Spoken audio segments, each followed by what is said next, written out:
નમો અરિહંતાણમ નમો સિદ્ધાણમ નમો આયર્યાણમ નમો વજ્જાયાણમ નમો લોય સવ્વસાહૂણમ એસો પંચનમુક્કારો સવ્વપાવપણાસણો મંગલાણં ચ સવ્વેસિં પઢમં હવૈ મંગલમ. ઓંકારં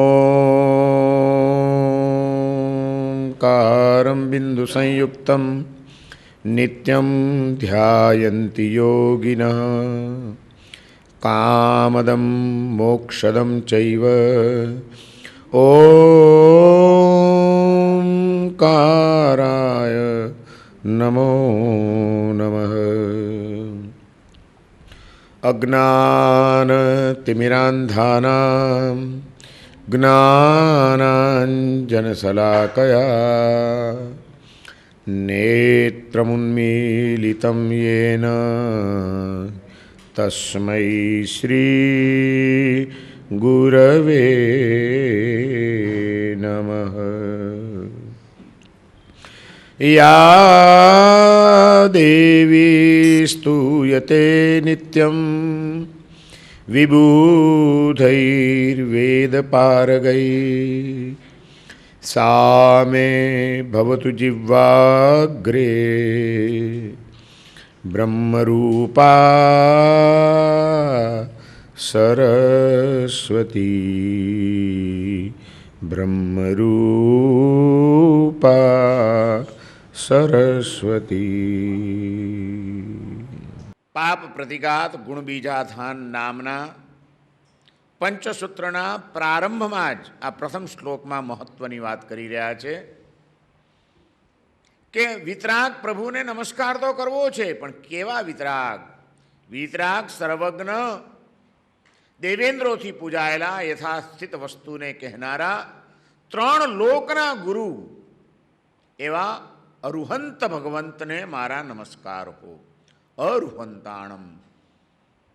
મેં પહેલાં કહ્યું એમ, કોઈ પણ ગ્રંથકાર મહાપુરુષ એક બાજુ મંગળાચરણ કરે તો એની સાથે જ પોતે શું કરવા માગે છે અને લોકોને શું લક્ષ્ય આપવા માગે છે એનું પ્રણિધાન જેને કહેવામાં આવે, સંકલ્પ કરાવે. અને આ અરુહંતાણમ શબ્દ દ્વારા આપણને સંકલ્પ કરાવ્યો કે ઉગવું નથી. જન્મ અનેક દુઃખનું કારણ છે. સંસારી જીવો મૃત્યુને દુઃખનું કારણ માનીને મૃત્યુથી ગભરાય છે. જ્ઞાની પુરુષો એમાં આટલો ફરક, એ મૃત્યુને નહીં, મૃત્યુને તો સહજ સ્વીકાર કરવામાં માને છે, પરંતુ મૃત્યુનું પણ કારણ જો કોઈ હોય તો એ જન્મ છે. માટે જન્મથી ગભરાવાની વાત કરે છે કે જન્મવું એ સારી ચીજ નથી. ગભરાવ, ઓછામાં ઓછા જન્મ કેમ કરવા પડે એનો વિચાર કરો. જન્મ દુઃખનું કારણ છે. નાની પુરુષોએ શાસ્ત્રોમાં લખ્યું છે જન્મ દુઃખમ જરા દુઃખમ. જન્મ દુઃખનું કારણ છે, ગળપણ દુઃખનું કારણ છે, રોગ દુઃખનું કારણ છે, મૃત્યુ દુઃખનું કારણ છે. પણ આ ગળપણ, રોગ, મૃત્યુ આ બધા દુઃખો આવ્યા ક્યાંથી? જન્મ ધારણ કર્યો માટે. એટલે જન્મને જ પહેલા ટાર્ગેટ બનાવો તમારું કે મારે જન્મવું નથી, અજન્મા થવું છે. અરુહંતાણમ, ઉગવું નથી. જન્મ એ દુઃખનું કારણ જ્ઞાની પુરુષોને સમજાય છે. આપણને સમજાય છે ખરું? સવાલ ત્યાં છે. જન્મ એ દુઃખનું કારણ છે કે આનંદનું કારણ છે? દુઃખનું કારણ એટલા માટે હકીકતમાં માણસને દુઃખની અનુભૂતિ છે ને એટલે જ આખી દુનિયામાં તપાસ કરી આવો, કોઈ પણ બાળક જન્મે ત્યારે પહેલું કામ શું કરે છે? કોઈ હોસ્પિટલમાં તપાસ કરજો કે હસતા હસતા કોઈ બાળક જન્મ્યું? રોતા રોતા જન્મે. જ્ઞાની પુરુષો કહે છે જન્મ્યા ત્યારથી રડવાનું શરૂ થઈ જાય. જેમ જેમ આગળ વધતા જાઓ જિંદગીમાં તેમ તે રોવાનું વધતું જાય. નાના હતા, નિર્દોષ હતા, સરળ હતા, એટલે રડવું આવ્યું અને રડી લીધું, રોઈ લેતા હતા. જરાક મોટા થયા, પોતાની જાતને ડાયા સમજતા થયા, એટલે હવે એક બીજું રૂપ આપણું અંદરથી પ્રગટ થાય છે. અંદરથી રોવાનું અને બહારથી હસવાનું. આ દુનિયામાં અંદરથી રોનારા કેટલા? જેમ મોટા થતા જાય એમ રડવાનું વધતું જાય, ફરિયાદો વધતી જાય, ચિત્તની અશાંતિ વધતી જાય, ભયો વધતા જાય, બધું વધતું જાય. જન્મ્યા ત્યારથી સતત જીવનનો અભ્યાસ કરો. કોક જ પુણ્યશાળી આત્મા એવો હોય કે જેને પ્રભુનું આ તત્વજ્ઞાન સમજાઈ ગયું હોય, એણે પોતાના મનને તત્વજ્ઞાનથી ભાવિત કરી લીધું હોય અને એ તત્વદ્રષ્ટિઓને કેન્દ્રમાં રાખીને ચાલતો હોય તો એ ગમે તેવી દુઃખદ પરિસ્થિતિમાં પણ હસતો રહી શકે. બાકી મોટા ભાગના માણસો બહારથી જ હસતા દેખાતા હોય, એના હૃદયથી અંદરથી રડતા હોય. અને કોઈ દિલોજાન દોસ્ત મળી જાય કે જ્યાં દિલ ખોલી શકાય, ત્યારે એની જોડે બેસે, ત્યારે એની આખી કથામાં સેન્ટરમાં શું હોય? મને શું સારું મળ્યું છે એની વાતો કેટલી હોય, અને હું કેટલો દુઃખી છું એના રોદણા કેટલા હોય. માણસ રોદણા જ રડ્યા કરતો હોય, રોદણા જ રડ્યા કરતો હોય. કાં શરીરના રોદણા હોય, કાં ઘરના રોદણા હોય, કાં ધંધાના રોદણા હોય, કાં પત્નીના રોદણા હોય, કાં દીકરો કયામાં નથી એના રોદણા હોય. કંઈક ને કંઈક માણસને ચાલુ જ. આ નાની નાની વાતોની પણ ફરિયાદ હોય, રડવાનું જ હોય. કેમ છો ભાઈ, કેમ ચાલે છે? નથી, આજકાલ તબિયત બિલકુલ સારી નથી રહેતી. યાર એટલો કમરનો દુખાવો હેરાન કરે છે ને, માણસ રડવાનું શરૂ કરી દીધું. કોકને કમર દુખે છે, કોકે હાડા પગ હાવ અટકી ગયા. સારું કર્યું, આ તો મારા સાહેબે નીચું દેરાસર બનાવ્યું, બાકી હવે તો દેરાસરના પગથિયા ચડવાની હિંમત નથી રહી. પતી ગયું. માણસ રડવાનો જ છે. તમે જોજો. કેમ છો ભાઈ, કેમ ચાલે છે? અરે આજ જવા દો. આ બધાના ચાડે ચાડે ચડીને શેર બજારમાં ખોટું ખોટું જંપલાવ્યું અને હાડા હતા એ તોડી નાખ્યા. આપણે તો એ પૈસાના માંડીને રડશે માણસ. તમે જોજો, માણસ ક્યારે હસતો છે? સદા પ્રસન્ન કોણ હોઈ શકે? વિતરાગ હોય એ જ પ્રસન્ન હોઈ શકે. રાગ રડાવે છે, દ્વેષ રડાવે છે, મોહ રડાવે છે. શા માટે અરિયંત ભગવાનને નમસ્કાર અહીંયા આગળ કર્યો?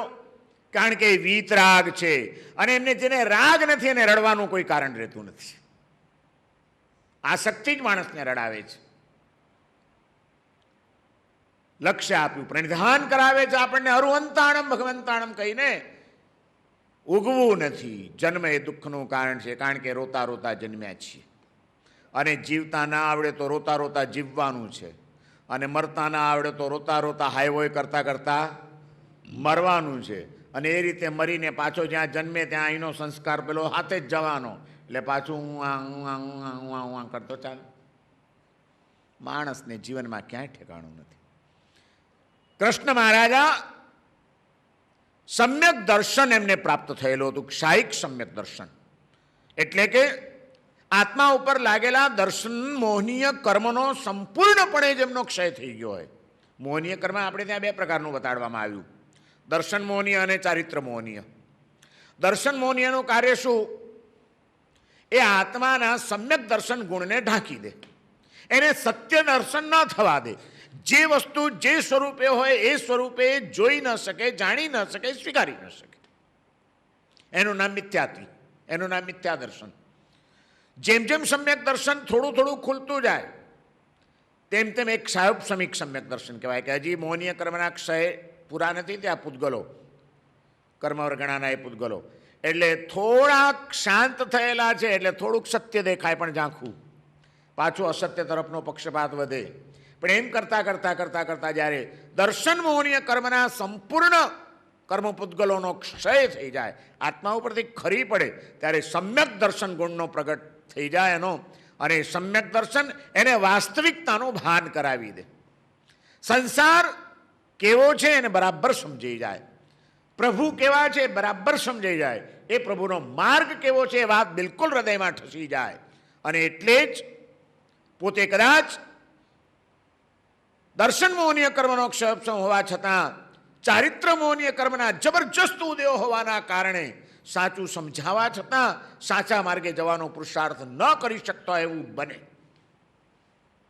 શ્રેણિક મહારાજા અને કૃષ્ણ મહારાજા આ બંને મહાન રાજાઓ કે જે બંને તીર્થંકરના આત્માઓ છે, એમના સમ્યક દર્શનની ચર્ચા આપણે ત્યાં શાસ્ત્રોમાં કરેલી છે અને ત્યાં એમનું કીધું છે કે એમનું સમ્યક દર્શન ઝળહળતું હતું, ક્ષાયિક સમ્યક દર્શન હતું, પણ એની સાથે જ એમના ચારિત્ર મોહનીય કર્મના ઉદયો જબરજસ્ત હતા. માટે પછખાણ બિલકુલ નહોતા કરી શકતા, પાપના માર્ગેથી પાછા નહોતા વળી શકતા.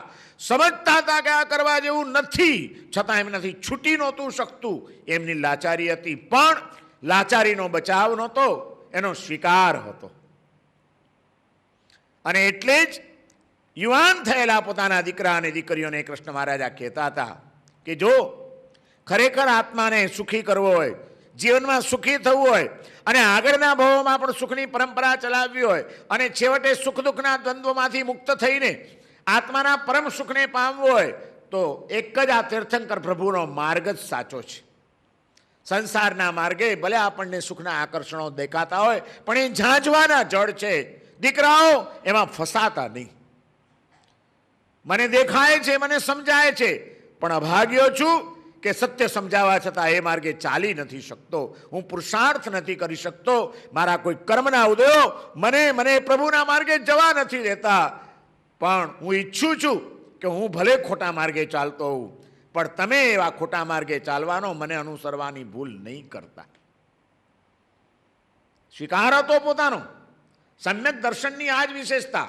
એ સ્વીકાર કરે કે હું નથી પાડી શકતો, મારી નબળાઈ છે. સત્ય સમજાવવા છતાં એ માર્ગે નથી ચાલી શકતો. મારા કર્મના વિચિત્ર ઉદયો મને પરેશાન કરી રહ્યા છે, પણ સાચો તો આ જ માર્ગ છે, તમે એ માર્ગે જાઓ. અને એટલે કહેતા હતા કે દાસી થવું છે કે રાણી થવું છે, બોલો કયો માર્ગ પસંદ છે? જે માર્ગે જવું હોય એ માર્ગે બધી જ વ્યવસ્થા કરવા હું તૈયાર છું. અને એ રીતે એમણે એક એક એમની દીકરીઓને પ્રભુના માર્ગે વાળી છે. જેણે જેણે તૈયારી દેખાડી એ બધાને આત્મકલ્યાણના માર્ગે ચડાવ્યા છે અને સતત એની અનુમોદના કરતા રહ્યા છે. શ્રાવક માતા પિતા પોતાના બાળકોનું શું ઈચ્છે? ટૂંકા કાળનું સુખ ઈચ્છે કે લાંબા કાળનું સુખ ઈચ્છે? મા બાપ શું ઈચ્છે દીકરાઓ માટે? દીકરો દીર્ઘકાળ સુધી સુખી રહે જ ઈચ્છે ને. અને એટલે જ સાચા સંસ્કાર આપવાનું પહેલું કર્તવ્ય અને પહેલી જવાબદારી માતા પિતાને માથે મૂકી કે આપણે કદાચ ન ચાલી શક્યા હોઈએ, ન સ્વીકારી શક્યા હોઈએ, ન પાડી શકતા હોઈએ, છતાં દીકરા દીકરીઓને સાચી વાત નાનપણથી સમજાવજો કે બેટા અમે ભૂલ કરી છે, તું ભૂલ નહીં કરતો. ધંધામાં તમે કોઈ થાપ ખાધી હોય, ભૂલ કરી નાખી હોય અને એનો માર પડ્યો હોય તો એ જ્ઞાન દીકરાઓને આપવાનું મન થાય કે નહીં? કે બેટા જો મેં આ ભૂલ કરી હતી ધંધો કરવામાં અને એમાં આપણે ધોવાઈ ગયા, સાફ થઈ ગયા, તું ધ્યાન રાખજે. કહીએ કે ના કહીએ? એમના આત્માની આપણને ચિંતા ખરી. અને એ ચિંતા હોય તો એ માટેનો આપણો પુરુષાર્થ કેટલો એ વિચારવાનું છે. ગજસુકુમારની માતા દેવકી સંતાન નહોતા થતા, કેટલી માનતાઓ માની, કેટલી શ્રદ્ધાઓ મૂકી, કેટલા ઉપચારો કર્યા, જેમ તેમ કરીને માંડ એને ત્યાં પારણું બંધાયું અને એક પુત્ર રત્નને એને જન્મ આપ્યો. ગજસુકુમાર, ગજ એક વનસ્પતિ આવે, એકદમ જરા કામ લાગે છૂંદાઈ જાય, એના જેવો એનું સુકોમળ શરીર હતું. રાજવી કુટુંબ, એવો સુકોમળ કાયા ધરાવતો ગજસુકુમાર. અને કેટલા વર્ષો પછી પુત્ર રત્નની થયેલી પ્રાપ્તિ એ માએ દીકરાને કેવી રીતે ઉછેરે. લાડકોડમાં કોઈ કમીના નથી, સાર સંભાળમાં ક્યાંય કચાશ નથી. ફૂલની જેમ એને રાખે છે, પ્રેમથી એને ઉછેરે છે. અને એમ કરતા કરતા કરતા કરતા કરતા કરતા એ ગજસુકુમાર યુવાન વયે પહોંચ્યા. ભર જુવાની ખીલી છે, રૂપનો અંબાર છે, અંગમાંથી લાવણ્ય નીતરે છે. મોટમોટા રાજકુટુંબોથી માંગણા આવે છે, રાજકુમારીઓ પરણાવા તૈયાર છે રાજાઓ. અને ત્યારે કયા મા બાપને એ ઉમળકો પણ ન હોય,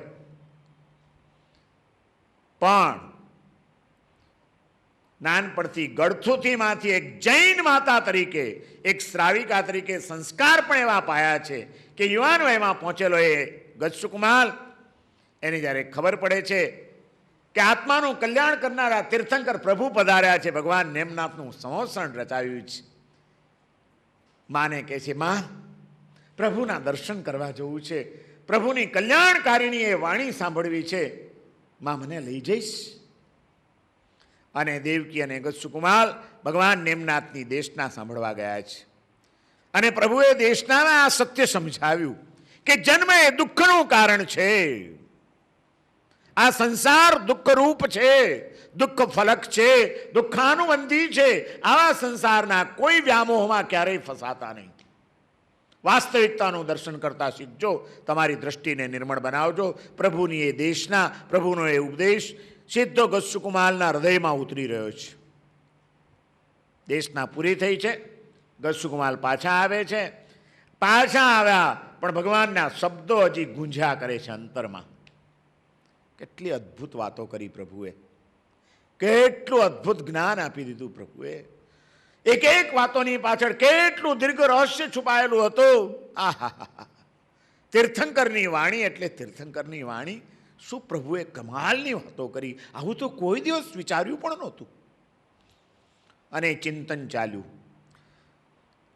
તત્વનું શ્રવણ મળવું સહેલું છે, પણ એ શ્રવણ કર્યા પછી તત્વનું ચિંતન થવું અઘરું છે. સતત ચિંતન ચાલતું રહે તો એમાંથી કંઈક સાર મળે. ગાય ખાઈ લે ચારો લીલો, પણ પછી બેઠા બેઠા શું કર્યા કરે? વાગોડ્યા કરે, વાગોડ્યા કરે, વાગોડ્યા કરે, ત્યારે એમાંથી દૂધ બને છે. વાગોડવાનું જો આપણે ભૂલી ગયા તો ગમે એટલી સારી ચીજ મળી હશે, નીકળી જશે એમને. ગજસુકુમાર પ્રભુની વાણી ઉપર ચિંતન કરે છે, ને ચિંતન કરતા કરતા એને પણ એમ થઈ ગયું કે ખરેખર પ્રભુના એક એક ટંકશાળી વચનો કમાલ કરે, આ સંસારમાં ક્યાંય પડવા જેવું નથી. રાતના ચેન નથી આવતો, આખી રાત મગજમાં એ જ ચક્કર ચાલે છે. સવાર પડતાની સાથે માતાની પાસે પહોંચે છે, માં મને આશીર્વાદ આપો, એક જ દેશના બસ છે. યોગ્ય જીવને પ્રભુની એક જ દેશના બસ છે. જીવનની દિશા આખી બદલી નાખે. માં મને આશીર્વાદ આપો. બેટા, શેના આશીર્વાદ? પ્રભુની વાતો હૃદયમાં ઉતરી ગઈ છે. પ્રભુના એક એક વચનો સત્ય દેખાઈ રહ્યા છે. અને માં, મારે આવા દુઃખરૂપ સંસારમાં ક્યાંય હવે સમય બગાડવો નથી. મારે પ્રભુના ચરણે જઈને જીવનનું સમર્પણ કરવું છે, આત્માનું કલ્યાણ કરવું છે, સંસારનો ત્યાગ કરીને એમનું શિષ્યત્વ સ્વીકારવું છે. માં મને આશીર્વાદ આપો અને અનુમતિ આપો. દેવકી ચમકી ગઈ. કેટલા વર્ષો પછી માંડ માંડ તો પુત્રની પ્રાપ્તિ થઈ છે. કેટલા અભરખાઓ સાથે અને ઉમળકાઓ સાથે એને ઉછેરીને જુવાન બનાવ્યો છે. અને હવે એની પરણાવવાની તૈયારીઓના સ્વપ્ના જોઈ રહી છે. અને ત્યારે દીકરો સંસાર છોડીને ચાલ્યા જવાની વાત કરે, કઈ માને ગમે? બેટા, આ શું તું બોલે છે? ભગવાનની દેશના ખરેખર અદ્ભુત છે, પણ બેટા એ માર્ગે ચાલવાનું તારું કામ નહીં. તને ખબર છે તું કેવી સુખ સાહેબીમાં ઉછર્યો છે? અને સાધુ જીવનના કષ્ટોનો તને કોઈ ખ્યાલ છે? બેટા, તું એક પણ કષ્ટ સહન નહીં કરી શકે એવી અનુકૂળતાઓની સાથે તારો ઉછેર મેં કર્યો છે. આમ ને આમ બેટા તને રાખ્યો છે. આ સાધુ જીવનના કષ્ટો સહન કરવા તારું શરીર પણ યોગ્ય નથી. તું તો ગજ જેવો સૂકો મળશે. બેટા, તું ઘરે રહીને જે ધર્મ કરવો હોય તે કરજે, પણ આ માર્ગે તું ન જઈ શકે. એમ કહીને સાધુ જીવનના કષ્ટોનું વર્ણન કરે છે. પણ જેને એક વખત સમજાઈ ગયું સત્ય, એને કોઈ વસ્તુ ડરાવી શકતી નથી. અને પોતાના નિર્ણયમાં કોઈ એને ડગાવી શકતું નથી. માં ઘણું સમજાવે છે, ના પાડે છે, પુત્ર વિયોગની કલ્પના એને વ્યથિત કરી રહી છે, પણ ગજસુકુમાર એકના બે થતા નથી. નામાં જેટલા એણે સવાલો કર્યા એના બધાના જવાબો આપ્યા. માં મને આશીર્વાદ આપો. તમારા આશીર્વાદ હશે તો કાંટાળો એવો સંયમનો માર્ગ પણ મારા માટે ફૂલ ઝરતો માર્ગ બની જશે. માતા પિતાના આશીર્વાદ શું કામ નથી કરતા? માં મને આશીર્વાદ આપો, દિલથી આશીર્વાદ આપો. મને પ્રભુ પાસે લઈ જનાર તમે છો. હવે પ્રભુના માર્ગે જતા અટકાવી કેમ શકો તમે? માં મને આશીર્વાદ દઈ દે. અને ગજસુકુમાલની દલીલો, ગજસુકુમાલની તમન્નાઓ, ગજસુકુમાલની એક એક વાતો દેવકીને વિચારમાં નાખી ગઈ.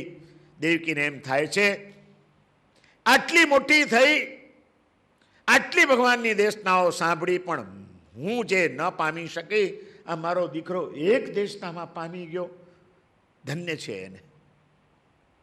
અને જોઈ લીધું કે કોઈ રીતે ગજસુકુમાલ એકના બે થાય એમ નથી. હવે એને રજા આપવી જ પડે એમ છે. ના છૂટકે. મને મન નથી માનતું કે દીકરાનું મોઢું જોયા વિના એક દિવસ પણ હું રહી શકીશ. પણ છતાં કે છે, બેટા હું હારી, તું જીત્યો. તારી તમામ દલીલોના જવાબ મારી પાસે નથી અને તે મારી બધી જ દલીલો તોડી નાખી છે. અને અંતરથી તો હું પણ સમજુ છું કે ભગવાનની જે વાતો તારે મગજમાં તે ઉતારી છે અને તું જે રીતે વાત કરી રહ્યો છે એ જ માર્ગ તો સાચો છે. પણ તારા વિયોગની કલ્પના હું કરી શકતી નથી. હું નહીં રહી શકું બેટા તારા વિના. હું તને છતાં રજા આપું, જા ભલે, પણ મારી એક શરત છે. એ શરતનું પાલન જો તું કરતો હોય, તું મને જો એ વચન આપતો હોય, તો મારા હૃદય ઉપર પથ્થર મૂકીને પણ તને મારાથી અળગો કરવા તૈયાર થઈ જઈશ. માં, તારી કઈ ઈચ્છાનું મેં પાલન નથી કર્યું? તારી કઈ વાત મેં નથી સ્વીકારી કે આજે તું આવી શરત મૂકવાની મને વાત કરે છે? માં, કહી દે, જલ્દી કહી દે, શું છે તારી વાત? બોલ, મને તારી તમામ શરત મંજૂર છે. અને ત્યારે આવી વાત્સલ્યથી હૃદય જેનું છલક છલક છલક છલક થાય છે, એ દેવકી એણે પોતાના પુત્રની આગળ દીક્ષાની રજા આપતા પહેલા કઈ શરત મૂકી હશે?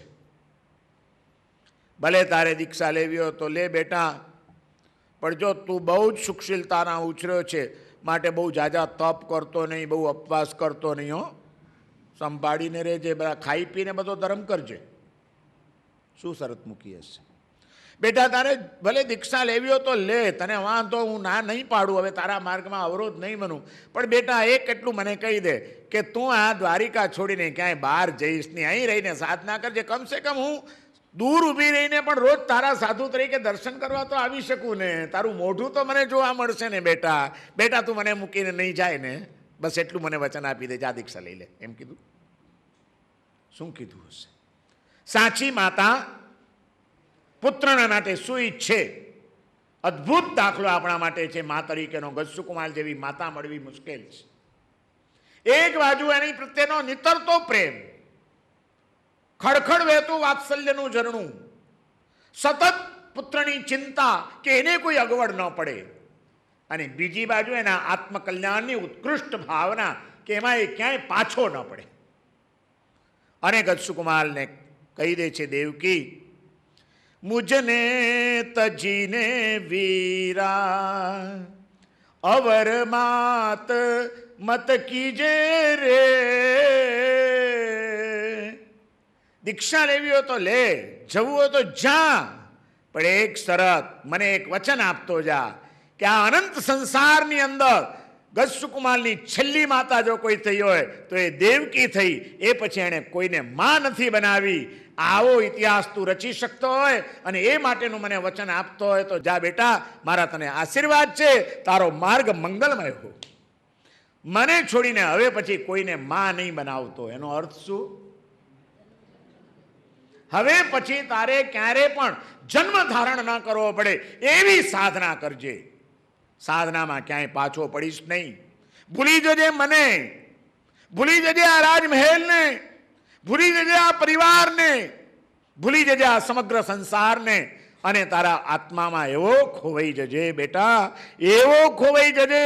અનાદિકાળથી પોષેલી આ શરીરની સુખશીલતા ઉપર તું એવો વિજય મેળવજે કે શરીરને ગમે એવું કષ્ટ પડે પણ તારી સાધનામાંથી તારું મન ચલિત ન થાય એવી કઠોર સાધના કરજે બેટા. અઘરું પડશે, તકલીફ આવશે, પણ એને પ્રસન્ન ચિત્તે સહન કરીને પાર પામજે. પણ હવે પછી તું જન્મતો નહીં, કારણ કે જન્મ એ દુઃખનું કારણ છે. બોલો. માં શું ઈચ્છે અને બાળકને શું કહે? દીકરાના બર્થડે ઉજવ્યા છે કોઈ વાર? દીકરાઓના બર્થડે ઉજવો છો? પાર્ટી રાખી છે કોઈ વર્ષ? પાર્ટીમાં શું કહ્યું હતું દીકરાને? Happy birthday. અરે બર્થડે ક્યાંથી હેપી હતો? તો રોતો રોતો જન્મ્યો જ ન હતો, હસતો હસતો જન્મ્યો હતો. એનો બર્થડે જો હેપી હોતો તો એ તો રોતો રોતો જન્મ્યો હતો, સુખીથી નહોતો જન્મ્યો, કષ્ટ સાથે જન્મ્યો હતો, હેપી નહોતો, માટે તો રોયો હતો. તમારે કહેવાથી હેપી બર્થડે થઈ જાય? बार बार ये दिन आए, श्रावक एम के बार बार दिन आए, कभी ये दिन ना आए. શું તમે શું બોલો? બોલો ને, શું ગાઓ? મને ખબર નથી. શ્રાવક માતા, એક શ્રાવિકા કે એક દ્રષ્ટિવંત પિતા, પરમાત્માનો ભક્ત એના દીકરાનો બર્થડે ઉજવે ત્યારે એમ ઈચ્છે કે વારંવાર એને આ જન્મના કષ્ટો સહન કરવા પડે કે બાર બાર એ દિન આવે? બાળકને કોઈ દિવસ આપણે સાચી સમજણ આપી છે ખરી? બેટા, મહાન પુણ્યનો ઉદય તારો કે તને મનુષ્ય તરીકેનો જન્મ મળ્યો, અને તારી સાથે અમારો પણ એવો કોઈ પુણ્યનો ઉદય કે તારા જેવો પુણ્યશાળી આત્મા અમારા ઘરમાં આવ્યો. અમે તારો બર્થડે આજે એટલા માટે ઉજવીએ છીએ કે તારા જેવા એક પુણ્યશાળી આત્માને સાચા માર્ગે વાળવાની અમને પ્રભુએ તક આપી. શું પ્રભુના ઉપકાર છે! તું ક્યાંક બીજે ક્યાંક જન્મ તે લઈ લીધો હોત, કોઈક આદિવાસી માની પેટે ગયો હોત તો ખબર નહીં તારું જીવન કેવું જાત અને શું શું કરત. તું સવારના ઉઠીને શિકાર કરવા નીકળતો હોત, માંસાહાર કરતો હોત, પણ બેટા તું અમારા ઘરમાં આવ્યો. વાહ વાહ! તારા કલ્યાણમાં નિમિત્ત બનવાનું અમને ભગવાને સૌભાગ્ય આપ્યું, એનો અમને આજે આનંદ છે, અને માટે અમે આજે તારો બર્થડે ઉજવીએ છીએ. બેટા, આજના બર્થડેના દિવસે નવી કોઈક ધર્મ સાધનાનો સંકલ્પ કરી લે. એવું કેટલી વાર કીધું? બેટા, નહીં મળે ફરીથી વારંવાર આવો જન્મ, નહીં મળે ફરીથી આવું ભગવાનનું શાસન, નહીં મળે આવું સાચી સમજણ ભર્યું તત્વજ્ઞાન. આજે મળ્યું છે, એવી તકો મળી છે, અને એમાં અમને નિમિત્ત થવાનું મળ્યું છે. એનો અમને ખૂબ આનંદ છે કે તું અમારે ત્યાં આવ્યો. એટલા માટે અમે ઉજવીએ છીએ. શ્રાવક ઉજવે, બર્થડે ઉજવે દીકરાનો. હું એમ નથી કહેતો કે નહીં ઉજવતા, ઉજવો, પણ સમજણ સાથે ઉજવો. એ સમજણ એને આપવાનો પ્રયત્ન કરો એ દિવસે. બેટા, આજે તારો જન્મદિવસ છે, ભગવાનની અષ્ટપ્રકારી પૂજા કરી આવ્યો. આપણા માટે સુખનું કારણ તો આ પરમાત્મા જ છે, બીજું કોઈ નથી. બેટા, આજના દિવસની શરૂઆત પરમાત્માના પૂજનથી કરજે. એવું કહ્યું. બેટા, ઉપાસનામાં જજે, મારા સાહેબ હશે, વાસક્ષેપ નંખાવી આવજે, એમના આશીર્વાદ લઈ આવજે. સદગુરુના આશીર્વાદ જીવનને મંગળમય બનાવી દે છે. બેટા, એમના આશીર્વાદ લેવાનું આજે ભૂલતો નહીં. અને બેટા, દેરાસરમાં પૂજા કરી, ઉપાશ્રયમાં ગુરુ મહારાજના દર્શન કરી, એમના આશીર્વાદ લઈને પછી જજે પાંજરાપોળમાં જજે, ગૌશાળામાં જજે. મૂંગા જીવોને આજે મીઠું મોઢું કરાવજે. બેટા, આજે તારો જન્મદિવસ છે, જીવ દયાના કાર્યો કરજે. બીજા જીવને સુખ આપીશ તો તું પણ સુખી થઈ જઈશ. બેટા, સુખનું કારણ એક જ છે, બીજાને સુખ આપતા ચાલો. અને બેટા, એ વાત તું સમજી લેજે. તારા જીવનમાં વધુ ને વધુ જીવ દયાના કાર્યો કરજે, અને એ માટે કોઈ કચાશ નહીં રાખતો. તારા મોજશોખ માટે તું પૈસા માગીશ તો હું વિચાર કરીશ આપતા, પણ તું કહીશ કે મારે જીવ દયામાં વાપરવા છે, તો બેટા, અડધી રાત્રે મારી તિજોરી ખુલ્લી છે, બેટા પૈસા લઈ જજે. કીધું. કયા સંસ્કાર આપ્યા આપણે, કયા આદર્શો આપ્યા આપણે આપણા બાળકોને? એક શ્રાવક તરીકે, તીર્થંકર પ્રભુના ભક્ત તરીકે, કે જે તીર્થંકર પ્રભુએ આપણને એક સંકલ્પ આપ્યો છે, પ્રણિધાન કરાવ્યું છે, અરુહંતાણમ, મારે ઉગવું નથી આ સંસારમાં, સંસાર એ દુઃખનું કારણ છે. એવા પ્રભુનો ભક્ત, એવા પ્રભુનો સેવક, એના સંતાનોના બર્થડે ઉજવે ત્યારે એમાં પણ જો કોઈક વિશેષતા ન હોય, એમાં કોઈ ચમક ન હોય વિતરાગને પામ્યાની, તો એ બર્થડે ઉજવ્યા તો હોઈશું ને ન ઉજવ્યા તો હોઈશું. પંચસૂત્ર ગ્રંથકાર મહાપુરુષ આપણને જીવનની એક આખી દિશા બતાડી રહ્યા છે કે તમે કયા સ્થાનમાં આવ્યા છો. જૈન કુળમાં જન્મ લઈને પ્રભુનું ધર્મ શાસન પામીને એવી એક અવસ્થાએ પહોંચ્યા છો કે જ્યાં આગળ તમારે તમારું પણ કલ્યાણ કરવાનું છે ને તમારા પરિવારની પણ કલ્યાણની સતત ચિંતા કરવાની છે. માટે ભૂલતા નહીં, તમારો આદર્શ હંમેશા રાખજો. મારે જન્મ મરણની પરંપરા વધારવી નથી. મારા સંતાનો વધારે હવે વખત સંસારમાં ભટકે એવું કોઈ વાતાવરણ એમને પૂરું પાડવું નથી. એ કેમ ઓછામાં ઓછા જન્મે બહાર નીકળી જાય, બસ એ માટે હું શું કરી શકું, એમના કલ્યાણમાં કેવી રીતે નિમિત્ત બની શકું, ક્યારે એમને કોઈક સદગુરુની પાસે ખેંચી જાઉં. પિકનિક પર તો ઘણીવાર લઈ ગયા, હિલ સ્ટેશન ઉપર દીકરાઓને ઘણીવાર લઈ ગયા. બેટા, આ વર્ષે હું તને હિલ સ્ટેશન ઉપર નથી લઈ જવાનો, પણ આ વર્ષે તને ચાલ કોઈક સદગુરુની પાસે લઈ જવું. એવું કેટલી વાર નક્કી કર્યું કે જે એની દિશા બદલી નાખે અને એની દશા બદલી નાખે. ક્યાં છીએ આપણે? વિતરાગ પ્રભુ પામ્યા પછી પણ એ વિતરાગ પ્રભુના આવા ગંભીર તત્વજ્ઞાનના રહસ્યોને જો આપણે સમજીશું નહીં, એને અંતરમાં ઉતારીશું નહીં અને જીવનમાં સતત એને રમતા નહીં કરીએ, તો પુણ્યના ઉદયથી મળેલો આ મહાન સંયોગ એ વિયોગમાં પરિણમતા વાર નહીં લગાડે. બધું ચાલ્યું જશે, કાલે જિંદગી પૂરી થઈ જશે, પામવાનું સાવ રહી જશે અને જેવા આવ્યા હતા એવા ને એવા કોરા ધકોર આ દુનિયામાંથી વિદાય લઈને પાછા 84ના ચક્કરમાં ક્યાંય ચડી જઈશું, પત્તો નહીં લાગે. હંમેશા યાદ રાખજો આપણા જીવનનો આદર્શ શું છે. એક કવિએ બહુ સરસ વાત કરી કે માનવ ભવનો આ મૂલ્યવાન આંટો જોજો આટામાં જ પૂરો ન થઈ જાય. માનવ જીવનનો આ આંટો માત્ર આટામાં જ પૂરો ન થઈ જાય. આપણી ભરણ પોષણની ચિંતા કરીએ, જીવન નિર્વાહની ચિંતા કરીએ, દીકરાઓને જિંદગીમાં તકલીફ ન પડે, એને કોઈ દિવસ ભૂખ્યા ન રહેવું પડે એની ચિંતા કરીને એ દલ્લો આપી દઈએ એટલે આપણું જીવન પૂરું. તો આ માનવ ભવનો આંટો શું આટા માટે હતો? રોટલો મળ્યો એટલે કામ પૂરું અને રોટલા માટે જ જિંદગી જીવવાની હતો. બહેતર છે એના કરતાં કૂતરાનો ભાવ મળ્યો હતો શું વાંધો હતો? કૂતરું એ ભૂખ્યું નથી રહેતું, ગમે ત્યાંથી એના પેટનો ટુકડો રોટલો શોધી જ લે છે. ભલે તમે એને હટ હટ હટ હટ કરો છતાં એ 10 વખત તમારા આંગણે આવશે અને એ રોટલાનો ટુકડો ખાઈને ચાલ્યો જશે. આપણે જ જિંદગીમાં પેટ ભરીને ચાલ્યા જ જવાનું છે, બસ પેટીઓ ભરીને સંતોષ માની લેવાનો છે કે એ સિવાય કંઈક આપણું આગળ ખરું? આ ભગવાન મળ્યાનું પરિણામ શું, ફલશ્રુતિ શું? કોઈ દિવસ આપણે ગંભીરતાથી વિચાર કર્યો છે કે કેટલા મહાન પુણ્ય આપણા ખર્ચાઈ ગયા? એમને એમ નથી મળ્યું. યાદ રાખજો, તમે બધા એટલા પુણ્યશાળી છો, એટલા પુણ્યશાળી છો કે જેની કોઈ હદ નથી. કોક જન્મ જન્માંતરમાં ખબર નહીં કેવા કેવા સત્કાર્યો તમે કર્યા હશે, ત્યારે એ સત્કાર્ય દ્વારા બંધાયેલા પુણ્ય તમને એક માનવ તરીકે તો જન્મ આપ્યો, પણ એ પણ એક કોઈક શ્રાવિકા માતાની કુક્ષીએ તમને જન્મ આપ્યો છે. વિચાર કરો, એ જ તમારો જન્મ અત્યારે બીજે ક્યાંક થઈ ગયો હોત તો જે કંઈ આજે થોડું ઘણું પણ કરી શક્યા છો, પામી શક્યા છો, એ પામી શક્યા હોત. પુણ્યના ઉદયથી સંસ્કારી માતા પિતા મળે છે. પુણ્યના ઉદયથી વિતરાગ પ્રભુના ધર્મની પ્રાપ્તિ થાય એવા અનુકૂળ સંયોગો મળે છે. પુણ્યના ઉદયથી દેવગુરુ અને ધર્મનો સંયોગ પ્રાપ્ત થાય છે.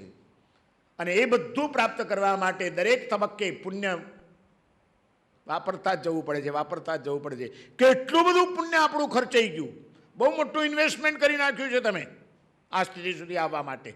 અને આટલું મોટું ઇન્વેસ્ટમેન્ટ કર્યા પછી કંઈ પામ્યા વિના પાછા જો ચાલ્યા જઈએ તો એ નુકસાનીનો દેવાળીઓ ધંધો કેવો ખોટો કહેવાય.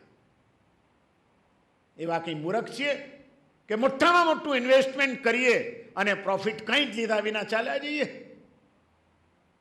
વેપારી છો તમે તો, ગણતરી બધે જ મૂકો તમે. અને અહીં જ ગણતરી નહીં, જિંદગીમાં કોઈ દિવસ કે હું અહીં આવ્યો છું એની પાછળ મારું કેટલું ઇન્વેસ્ટમેન્ટ થઈ ગયું, કેટલા બધા સત્કાર્યો કરીને ઊભું કરેલું પુણ્ય ખર્ચાઈ ગયું. આ પુણ્ય ખર્ચાઈ ગયા પછી હવે નવા પુણ્યનું સર્જન થાય એ માટે મેં કયું પ્લાનિંગ કર્યું. મારે અહીંથી મરીને હવે ક્યાં જવાનું છે, શું મેળવવું છે, મારું લક્ષ્ય શું છે, ક્યાં સુધી આવા જન્મ ધારણ કરતા રહેવાનું છે. ચિંતન કરો, માર્ગ સમજાઈ જશે. પંચસૂત્ર ગ્રંથકાર આપણું આ ચિંતન તરફ ધ્યાન દોરે છે કે તમે સંકલ્પ કરી લો, પ્રણિધાન કરી લો. અરુહંતાણમ ભગવંતાણમ, ત્રણ લોકના ગુરુ એવા અરિહંત ભગવંતને મારા નમસ્કાર થાવ. અરિહંત, અરહંત અને અરુહંત, આ ત્રણ શબ્દોનું ગંભીર રહસ્ય આપણા જ્ઞાની પુરુષોએ શાસ્ત્રોમાં સમજાવેલું છે. ખાલી અરિહંત ભગવાનને મારા નમસ્કાર થાવ એટલું કરવાથી કામ નહીં ચાલે. એ અરિહંતોને સમજવા પડશે, એ અરિહંતની અલગ અલગ ભૂમિકાઓ સમજવી પડશે કે દેવેન્દ્રોથી પૂજાતા છે માટે અરહંત છે, એ રાગ દ્વેષની ઉપર સંપૂર્ણપણે વિજય પ્રાપ્ત કરી ચૂક્યા છે માટે અરિહંત છે, અને એમને ક્યારેય જન્મવું ના પડે એવી ઉચ્ચ કક્ષાની અવસ્થા એમણે પ્રાપ્ત કરી લીધી માટે અરુહંત છે. અને એવા જે અનંત આત્માઓ, એ આત્માઓને હું નમસ્કાર કરું છું. વિતરાગ સર્વજ્ઞ દેવેન્દ્રોથી પૂજિત યથાસ્થિત વસ્તુને કહેનારા ત્રણ લોકના ગુરુ એવા અરિહંત ભગવાનને મારા નમસ્કાર. નમો વીયરાગાણમ સવન્નૂણમ દેવિંદ પૂયાણમ જઠ્ઠિયવત્થુવાયણમ તેલુક્ક ગુરુણમ અરુહંતાણમ ભગવંતાણમ. આ નમસ્કાર કર્યા પછી હવે ગ્રંથકાર આગળ વધે છે. નમસ્કાર કરી લીધો, સંકલ્પ બતાડી દીધો, પછી શું? જે એવમ આઈખંતી, જે તીર્થંકરો આ પ્રમાણે કહે છે. જે બીજું સૂત્ર, જે એવમ આઈખંતી, ઈય ખલુ અણાઈ જીવે અણાઈ જીવસ્સ ભવે અણાઈ કમ સંજોગ નિવત્તિયે. જે તીર્થંકર ભગવંતો આ પ્રમાણે કહે છે. શું કહે છે? ત્રણ સત્યો સ્વીકાર્યા અનાદિ તરીકેના. અણાઈ જીવે, આ આપણો જીવ અનાદિકાળનો છે, એની કોઈ શરૂઆત અનાદિકાળથી અસ્તિત્વ છે જ આપણું. અત્યારે મનુષ્ય રૂપે છે, કોકવાર તિર્યંચ રૂપે હશે, કોકવાર બીજા કોઈક સ્વરૂપે હશે. 84ના ચક્કરોમાં બધે જન્મ ધારણ કર્યા હશે. અને એની પહેલાં એ વ્યવહાર રાશિમાં આવ્યો હોય, પહેલાં અવ્યવહાર રાશિમાં હશે, સૂક્ષ્મ નિગોદમાં હશે, પણ એનું અસ્તિત્વ તો હતું ને હતું. એવું નથી કે ક્યાંકથી શરૂ. જૈન દર્શને ત્રણ વાત અનાદિ તરીકે સ્વીકારેલી છે. જીવ અનાદિનો છે, અસ્તિત્વ એનું અનાદિનું. પછી આ જે કંઈ સંસાર છે એ સંસાર પણ અનાદિકાળનો છે. કોઈએ એની શરૂઆત નથી કરી, કોઈએ એને નવો બનાવ્યો નથી. અન્ય દર્શનોની માન્યતા કરતાં જૈન દર્શન અહીં જુદું પડે છે. કેટલાક દર્શનોએ એવું પણ સ્વીકાર્યું છે કે ભાઈ એક ઈંડું હતું, ઈંડું ફૂટ્યું, એમાંથી આ વિશ્વનું સર્જન થયું.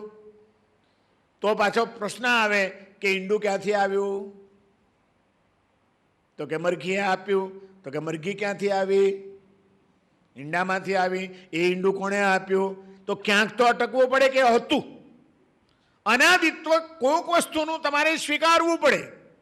જૈન દર્શને પહેલેથી જ આ માન્યતાને સ્વીકારી લીધી કે ભાઈ આવી બધી પરિકલ્પનાઓ કરવા કરતાં આ ત્રણ સત્ય સ્વીકારી લો કે જીવ અનાદિનો છે, એ જીવનો સંસાર અનાદિનો છે, અને જીવનો આ સંસાર જે છે કેવો વિચિત્રતાઓ ભર્યો સંસાર છે. દરેક જીવનો એક સરખો સંસાર છે? ના. દરેક જીવની અંદર તરતમતા અને વિચિત્રતાઓ, વિષમતાઓ અને વિફળતાઓ જોવા મળે છે. આ શેના કારણે છે? તો કે આ જીવની ઉપર અનાદિકાળથી કર્મ નામના પૂતગલો જે ચોંટેલા છે, એની સાથેનો જે સંયોગ થયેલો છે, એના કારણે આ સંસાર ચાલી રહ્યો છે. આ ત્રણ અનાદિ સ્વીકાર્યા. જીવ અનાદિનો, એનો સંસાર અનાદિનો, અને અનાદિકાળના કર્મ સંયોગના કારણે ચાલી રહ્યો છે. આ ત્રણને અનાદિ તરીકે સ્વીકારી લીધા છે. ત્યાં આગળ તર્ક નથી આપ્યો. પછી આપણે ત્યાં જઈને શાસ્ત્રોની અંદર જ્ઞાની પુરુષોએ એ પણ લખ્યું કે વિશ્વના જે કંઈ પદાર્થો છે એ બે પ્રકારના હોય છે, હેતુગમ્ય અને અહેતુગમ્ય. કેટલાકમાં તમને હેતુ, કારણ, તર્ક મળે અને કેટલાક પદાર્થો એવા છે જેમાં કોઈ કારણ ન લગાડી શકાય, અહેતુગમ્ય. જે હેતુગમ્ય પદાર્થો છે, જેમાં તર્ક લાગી શકે છે, બુદ્ધિ ચાલી શકે છે, એને તર્કથી સમજવાનો પ્રયત્ન કરવો જોઈએ. પણ કેટલાક પદાર્થો એમાં છે કે જેમાં બુદ્ધિની મર્યાદા છે, બુદ્ધિ પ્રવેશી શકે એમ નથી, તર્ક મળી શકે એમ નથી, એને અહેતુગમ્ય પદાર્થો કીધા અને એને શ્રદ્ધાથી સ્વીકારવાની વાત કરી. બંને વાત કરી છે. હેતુગમ્ય પદાર્થોને આંધળી શ્રદ્ધા મૂકીને નહીં સ્વીકારવા, પણ એને બુદ્ધિપૂર્વક સમજીને સ્વીકારવા. અને અહેતુગમ્યની અંદર ખોટી બુદ્ધિની ચાંચ ડુબાડ કરીને શંકાશીલ નહીં થવું. આ અનેકાંત દર્શન છે, જૈન દર્શન. જ્યાં બુદ્ધિ વાપરવાની છે ત્યાં બુદ્ધિ વાપરવાની પણ કહ્યું, તર્કથી વાતને સમજવાની વાત કરી, અનુમાનથી એને સિદ્ધ કરવાની વાત કરી. અને કેટલીક વસ્તુ એવી છે કે જ્યાં તર્ક ચાલી શકતો નથી, બુદ્ધિ પ્રવેશી શકતી નથી, વાણીની મર્યાદા આવી જાય છે, ત્યાં આગળ એને શ્રદ્ધાથી ભગવાને કહ્યું છે માટે સ્વીકારી લો. અને એમ કરીને એનો સ્વીકાર કરવાની પણ વાત કરી. જ્ઞાન અને શ્રદ્ધા, સમજણ અને શ્રદ્ધા બંને જરૂરી છે. ઘણા બધા માણસો અહીંયા આગળ થાપ ખાઈ જાય છે. અરે પણ એમ કેમ સ્વીકારી લેવાય? અહીં તો બુદ્ધિમાં બેસે એટલું આપણે તો સ્વીકારીએ ભાઈ. જે વાત બુદ્ધિમાં ના બેસે એ વાત આપણે માનવા તૈયાર. કાં તો આંખે દેખાતું હોય, જે ચીજ આંખે દેખાતી નથી એને કેમ માનું? તમે કહી દીધું કે આત્મા છે એટલે બરાબર અમારે માની લેવાનો આત્મા છે. આત્મા કોઈએ જોયો ભાઈ? આત્મા કેવો છે? સફેદ છે, કાળો છે, લાલ છે, પીળો છે? કોઈ દિવસ જોયો તમે? આપણે કોઈ દિવસ જોયો નથી, કેમ માની લેવાનું કે આત્મા છે, પરમાત્મા છે? માની દીધું, બસ મહારાજે કીધું એટલે માની લેવાનું. એવી અંધશ્રદ્ધામાં આપણે માનતા નથી. અહીં તો મગજમાં વાત બેસવી જોઈએ. તર્કો હોય તો હું માનું, દેખાતું હોય તો માનું, બુદ્ધિમાં બેસે તો માનું. બાકી જે વાત બુદ્ધિમાં ના બેસે, જે કંઈ નજરે દેખાય નહીં, કોઈ ઇન્દ્રિયથી જેનું પ્રત્યક્ષ થાય નહીં, એવી વાત માની શકાય? આવી વાતો કરનારા બુદ્ધિજીવીઓ પણ આ દુનિયામાં હોય છે કે જે ભગવાનને કે ભગવાનની વાતોને શ્રદ્ધાથી સ્વીકારવા જેમનું માનસ તૈયાર નથી. અને એમ સમજતા હોય છે કે અમે એકદમ બુદ્ધિશાળી છીએ અને બુદ્ધિવાદી છીએ. આ બધા દુનિયાના લોકો અંધશ્રદ્ધાળુઓ થઈને ખોટા આડા આવડા ભટક્યા કરે છે. જોઈએ જ નહીં શ્રદ્ધા, અહીં તો દલીલથી વાત કરો. એને ખબર નથી કે તું એમ કહે છે કે હું બુદ્ધિવાદી છું, બુદ્ધિશાળી છું, જોઉં એટલું જ માનું, તર્ક વિના કોઈ વાત સ્વીકારું નહીં. એ પોતે એના જીવનમાં કેટલી શ્રદ્ધા મૂકતો હોય છે એનો કોઈ દિવસ એણે વિચાર કર્યો છે? બુદ્ધિશાળી છો, બધું બુદ્ધિથી જ માનવું છે, શ્રદ્ધાનું તત્વ માનવું જ નથી ને? તો શ્રદ્ધા વિના ચાલી શકે ખરું? શું ભાઈ ચાલી શકે? ના, જે ચાલી શકે એમ કહેતો એને એની સામે મારે કેટલાક સવાલો છે. જે માણસ એમ કહે છે કે હું બુદ્ધિશાળી છું, બુદ્ધિ વિના કશું જ માનું નહીં, શ્રદ્ધા બ્રદ્ધામાં માનતો નથી, એ માણસ જિંદગીમાં અનેક ઠેકાણે ડગલે ને પગલે શ્રદ્ધા મૂક્યા વિના આગળ વધતો નથી પાછો. હું બુદ્ધિશાળી છું, શ્રદ્ધામાં નથી માનતો એમ કહેનારાને પૂછી જુઓ કે રોજ ટ્રેનોના એક્સિડન્ટ થાય છે, કારના એક્સિડન્ટ થાય છે, છતાં તું ટ્રેનમાં ને કારમાં બેસીને બહાર ફરવા નીકળે છે. મને એક્સિડન્ટ નહીં થાય એવી તારા મનમાં શ્રદ્ધા ન હોય તો તું બેસી શકે ખરો? તું નક્કી કરવા ગયો હતો કે ના અમને આજે એક્સિડન્ટ નહીં થાય અમારી ગાડીને, એવો કયા તર્કના આધારે તે નિર્ણય કર્યો? શ્રદ્ધા હતી ને માટે જ બેઠો ને. એ જ બુદ્ધિશાળી માણસ માંદો પડે તો ડૉક્ટર પાસે જાય કે નહીં? ડૉક્ટર એને પ્રિસ્ક્રિપ્શન લખી આપે છે. એ પ્રિસ્ક્રિપ્શન લઈને મેડિકલ સ્ટોરમાં જાય છે. મેડિકલ સ્ટોરમાં એ પ્રિસ્ક્રિપ્શનના આધારે દવાઓ લાવે છે. અને એ દવાઓ લાવ્યા પછી ઘરની અંદર એ દવાના બોક્સ ઉપર ઘણું બધું ઝીણા ઝીણા અક્ષરોમાં લખેલું હોય છે. એ જો વાંચવા બેસે તો ઘણી બધી દવાઓમાં લાલ બોર્ડર કરીને, રેડ સિગ્નલ આપીને લખેલું હોય છે પોઈઝન. પોઈઝન એટલે ઝેર. ઝેર મારવાનું કામ કરે કે જીવાડવાનું? મારવાનું. અને પોઈઝન લખેલી દવા પાછો એ લે છે કે નહીં? કાં એને મરવું છે? ડૉક્ટર ઉપરની શ્રદ્ધા ન હોત તો માણસ દવા લઈ શકત ખરો? કે ભલે લખ્યું છે પોઈઝન, પણ ક્વોલિફાઈડ ડૉક્ટરે, અનુભવી ડૉક્ટરે આ દવા મને લખી આપી છે, એને બધી જ ખબર હોય, એ મારા માટે જરૂરી હશે, ફાયદાકારક હશે, માટે જ એણે લખી આપી છે. આવી ડૉક્ટર ઉપરની શ્રદ્ધા જો ન હોય તો દર્દી દવા લઈ શકે ખરો બુદ્ધિશાળી માણસ? ડૉક્ટર ઉપર અમે શ્રદ્ધા મૂકવા તૈયાર છીએ, ભગવાન ઉપર ને ગુરુ ઉપર શ્રદ્ધા મૂકવાની અમારી તૈયારી નથી, એમ કહી દો. કાં તો પછી શ્રદ્ધા વિના ક્યાં ચાલે છે? એ બુદ્ધિશાળી માણસને પૂછો કે તારા વાળ વધે છે, એ વાળ વધેલા કપાવવા માટે હેર કટિંગ સલૂનમાં જાય છે, અને તમે જ્યારે હેર કટિંગ સલૂનમાં બેસો હજામતની ખુરશી ઉપર, ત્યારે તમે ખુરશી ઉપર બેસો અને હજામ ક્યાં ઊભો હોય? આગળ કે પાછળ? પાછળ. અને એના હાથમાં શું હોય? ફૂલની માળા તમને પહેરાવવા માટે. એના હાથમાં શું છે? ધારદાર અસ્ત્રો, ચમકાવેલો, ધાર કાઢેલો. એ અસ્ત્રથી તમારા વાળ જ કાપશે, ગળું નહીં કાપે પાછળ ઊભેલો. એવી શ્રદ્ધા ન હોય તો તમે હજામત કરાવી શકો ખરા? એ ભાઈ બુદ્ધિશાળી કોણ છે આમાં? તમે કોઈ દિવસ વિચાર કર્યો છે? હજામ ઉપર અમે શ્રદ્ધા મૂકવા તૈયાર છીએ, ભગવાન ઉપર અમારે શ્રદ્ધા નથી મૂકવી. કહી દો. 2 પૈસાનો હજામ, એનો ચાર્જ એનો લઈ લે 20 રૂપિયા 25 રૂપિયા, એટલે કામ પતી ગયા. 25 રૂપિયાની ખાતર પાછળ ઊભો રહીને કામ કરનારા માણસો પર અમને શ્રદ્ધા છે, પણ સર્વ જગતના જીવોનું કલ્યાણ કરવા ઈચ્છતા 3 લોકના નાથ ઉપર અમને શ્રદ્ધા નથી. કોઈ કારણ વિના, કોઈ સ્વાર્થ વિના અમારી ખાતર કલાકોના કલાકો સુધી અમને સાચી સમજણ આપનારા સદગુરુ ઉપર અમને શ્રદ્ધા નથી. કહી દો. કોને બુદ્ધિશાળી કહેવાય? અમે હજામ ઉપર શ્રદ્ધા મૂકીએ, અમે ડૉક્ટર ઉપર શ્રદ્ધા મૂકીએ, અમે એક ડ્રાઈવર ઉપર શ્રદ્ધા મૂકીએ, અમે ભગવાન ઉપર શ્રદ્ધા ન મૂકીએ, કારણ કે અમે બુદ્ધિશાળી છીએ. આના જેવો મૂર્ખ માણસ બીજો કોઈ હોઈ શકે?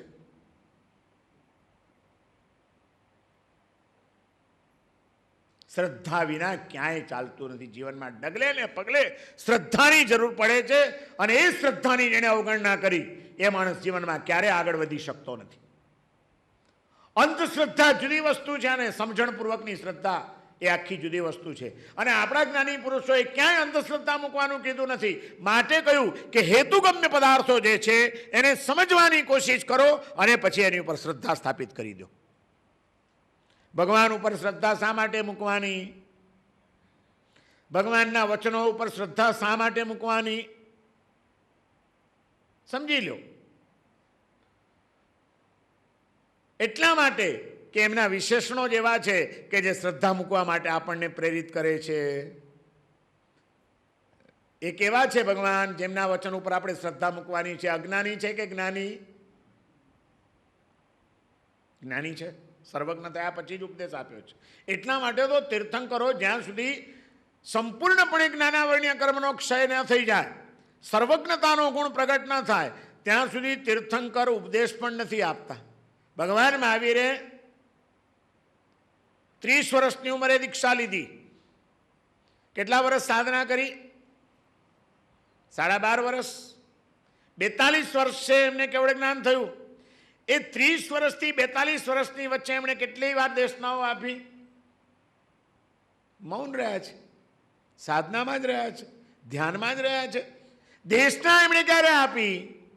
દેવતાઓએ સમવસરની રચના ક્યારે કરી? એમને કેવળ જ્ઞાન પ્રગટ થયા પછી. સર્વજ્ઞતાના પ્રકાશમાં વિશ્વનું જે વાસ્તવિક દર્શન થયું, એ દર્શન વિશ્વને આપવા માટે એમણે હવે બોલવાની શરૂઆત કરી, દેશના આપવાની શરૂઆત કરી. આવા જે સર્વજ્ઞ પ્રભુ છે એના વચન ઉપર વિશ્વાસ મૂકવાનો છે. ગમે તેવા અજ્ઞાનીના વચન ઉપર શ્રદ્ધા મૂકવાની વાત છે? કોની ઉપર શ્રદ્ધા મુકાય? અજ્ઞાનીના વચન ઉપર કે જ્ઞાનીના વચન ઉપર? અજ્ઞાનીના વચન ઉપર શ્રદ્ધા મૂકીએ તો ખતરો ખરો કે નહીં? ખતરો ખરો. પણ જ્ઞાનીના માર્ગ ઉપર, જ્ઞાનીના વચન ઉપર શ્રદ્ધા મૂકવામાં કોઈ ખતરો ખરો? ખતરો. શું ના? ન મુકાય. અજ્ઞાનીના વચન ઉપર તો શ્રદ્ધા ન જ મુકાય, પણ જ્ઞાનીના વચન ઉપર પણ શ્રદ્ધા ન મુકાય. જૈન દર્શન કહે છે. બોલો, જો એ જ્ઞાની રાગી અને દ્વેષી હોય તો, જ્ઞાની છું, મને ખબર છે આ રસ્તો સાચો છે ને આ ખોટો છે, પણ મારામાં રાગ દ્વેષ ભરેલા છે, તમારા માટે મને પૂર્વગ્રહ છે, તો હું સમજવા છતાં કે આ ખોટો રસ્તો છે, એ રસ્તે તમને ચડાવવું કે નહીં, તમારા માટે મને પૂર્વગ્રહ હોય કે દ્વેષ હોય તો, તમે દુઃખી થાય એવું ઈચ્છતો હોવ તો, સમજણ હોવા છતાં, જ્ઞાન હોવા છતાં પણ માણસ રવાડે ચડાવે એવું બને કે નહીં? તો જ્ઞાની પુરુષના વચન ઉપર શ્રદ્ધા મુકાય? મુકાય? બોલો ભાઈ. ના મુકાય. કહી દો ચોખ્ખે ચોખ્ખું. સર્વજ્ઞના વચન ઉપર શ્રદ્ધા ના મુકાય. જો એ સર્વજ્ઞ વિતરાગ ન થયા હોય તો. જ્ઞાની છે પણ મોહ કર્મ હજી એમનું ચાલુ છે, મોહનીય કર્મ, તો એમના વચન ઉપર શ્રદ્ધા ન મુકાય અને એમના ચીંધેલા પંથે ન ચલાય, એમાં જોખમ, એ રવાડે ચડાવી દે. પણ આપણે જેમના વચન ઉપર શ્રદ્ધા મૂકવાની છે એ ભગવાનનું વિશેષણો વાપર્યા છે, એવા સર્વજ્ઞ છે, એમ સાથે શું કીધું? વીતરાગ છે, જ્ઞાન પણ છે, અને પાછા રાગ દ્વેષથી સંપૂર્ણપણે મુક્ત થયેલા છે. એવા રાગ દ્વેષ રહિત અને સર્વજ્ઞ એવા પ્રભુના વચન ઉપર શ્રદ્ધા મૂકવામાં આવે. કોઈ વિચાર કરવાની જરૂર ખરી? મૂકવી જોઈએ કે નહીં? ના મુકાય. શું આ ભલે ને વિતરાગ છે ને ભલે ને સર્વજ્ઞ છે, એવા ભગવાનના ચીંધેલા રાય કેમ ચલાય? જો એનામાં એ તો વિતરાગ થઈ ગયા, એમને તમારા માટે કોઈ રાગ નથી, તમારા માટે કોઈ પક્ષપાત નથી, દુશ્મન માટે કોઈ દ્વેષ નથી. એ વિતરાગ છે, નથી કોઈની પ્રત્યે રાગ, નથી કોઈની પ્રત્યે દ્વેષ, એ તો અલિપ્ત થઈ ગયા છે. એમે તમે સુખી થાવ તો એ કંઈ પડી નથી ને દુઃખી થાવ તો એ કંઈ પડી નથી. જેને આપણી કંઈ પડી ન હોય એમ વ્યક્તિને અનુસરાય ખરું ભાઈ? અનુસરાય? જેને આપણી પડી જ નથી, જે આપણે સુખી કે દુઃખી તો એની વાત, એને જેને કંઈ લેવા દેવા નથી, એવી વ્યક્તિને અનુસરનારો ડાયો કહેવાય કે ગાંડો કહેવાય? તમે લોકો એમનેમાં હાથ પાડી દો છો. અરે વિતરાગ છે ને સર્વજ્ઞ છે તો પણ ના અનુસરી શકાય એને. જો એનામાં જગતના જીવો પ્રત્યે કરુણા ન હોય તો, આપણને સુખી કરવાની એની ભાવના ન હોય તો. પણ એ વિતરાગ અને સર્વજ્ઞ પ્રભુ તીર્થંકર ત્યારે જ થાય છે જ્યારે જગતના સર્વ જીવો પ્રત્યેની કરુણા પરાકાષ્ઠાએ પહોંચે છે, ત્યારે જ એમનું તીર્થંકર નામકર્મ ઉદયમાં આવે છે, કારણ કે ત્યારે જ નિકાચિત થતું હોય છે. એવા કરુણા મૂર્તિ છે આ પ્રભુ, માટે એમના માર્ગ ઉપર શ્રદ્ધા. વિતરાગ, સર્વજ્ઞ અને કરુણામૂર્તિ. તેલુક ગુરુણમ, ત્રણ લોકના ગુરુ, ત્રણેય લોકના જીવોને ગ્રહણ કરવા તૈયાર છે, એને સ્વીકારવા તૈયાર છે, એનું કલ્યાણ કરવા તૈયાર છે. એવા પ્રભુના માર્ગ ઉપર વચન શ્રદ્ધા મૂકવાની છે. ગમે તેના માર્ગ ઉપર થોડી શ્રદ્ધા મૂકવાની છે. પણ જે વિતરાગ હોય, જે સર્વજ્ઞ હોય, જે કરુણામૂર્તિ હોય, એવા આત્માની ઉપર અને એ આત્માએ ચીધેલા માર્ગ ઉપર અશ્રદ્ધા રાખવાનું કોઈ કારણ ખરું? આંખ મીચીને શ્રદ્ધા મૂકી દેવી જોઈએ કે નહીં? હા? ના,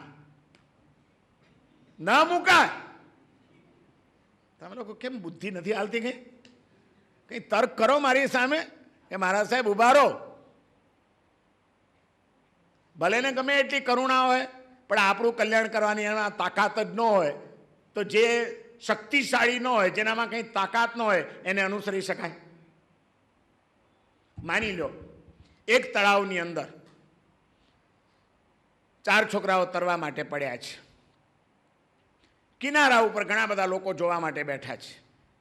એમાં મિહિર સેન જેવો તરવૈયો પણ બેઠો છે અને 80 વર્ષના કોઈક ડોશીમાં પણ બેઠા છે, કે જે ડોશીમાં એ જિંદગીમાં સ્વિમિંગ કર્યું નથી, જેમને તરતા આવડતું નથી, પાણીમાં જેમણે કોઈ દિવસ ભૂસકોએ માર્યો નથી, એવા એક ડોશીમાં પણ પાડ ઉપર બેઠા છે.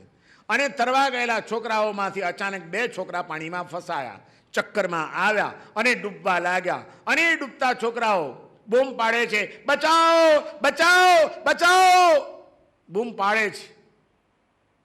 તે વખતે 80 વર્ષની ડોશીમાં માજી છે, ઘણા બધા છોકરાઓને પોતાના ખોળામાં ઉછેર્યા છે, રમાડ્યા છે, મોટા કર્યા છે.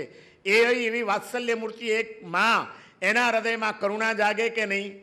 કે આ છોકરાઓ બિચારા મરે છે, ડૂબે છે, બચી લે તો સારું, બચી જાય તો સારું, એવી કરુણા હોય કે એનામાં? પણ એ કૂદી પડે ખરી પાણીમાં એને બચાવવા માટે, કૂદી પડે. કરુણા છે પણ શક્તિ નથી એનામાં. અને મીરસેન જેવો તરવૈયો બેઠો હોય કે કોઈક સ્વિમિંગમાં એક્સપર્ટ વ્યક્તિ બેઠી હોય, એ જુએ કે છોકરાઓ બચાવો બચાવો કરે છે તો એ વિચાર કરવા બેસે કે ફટ દઈને કૂદી પડે, તરતો તરતો તરતો તરતો જઈને બાવડું પકડીને ખેંચી લાવે કે નહીં? ભગવાન વિતરાગ છે, સર્વજ્ઞ છે ને કરુણા મૂર્તિ છે, પણ એનામાં જો આપણને તારવાની શક્તિ ન હોય તો એને અનુસરી શકાય ખરું? હે ભાઈ, મુકાય એની ઉપર શ્રદ્ધા શક્તિ વગરના માણસ ઉપર? પણ આ ભગવાનના માર્ગ ઉપર એટલા માટે શ્રદ્ધા મૂકવાની જરૂર છે કે આપણા જ્ઞાની પુરુષો એની એક ચોથી વિશેષતા પણ બતાડી છે કે ભગવાન કેવા છે? સર્વજ્ઞ છે, વીતરાગ છે, કરુણામૂર્તિ છે, અનંત શક્તિ સંપન્ન છે. વીર્યાંતરાય કર્મનો ક્ષય થવાના કારણે એમના આત્માની અનંત શક્તિ, અનંત વીર્ય એમનું પ્રગટ થઈ ગયેલું છે. એવા છે આ પ્રભુ, શક્તિશાળી છે. એવા પ્રભુના માર્ગ ઉપર હવે કંઈ વિચાર કરવાની જરૂર ખરી? મૂકી દેવી જોઈએ કે નહીં શ્રદ્ધા? પાક્કું? હવે ગભરાય છે આ પાડતા.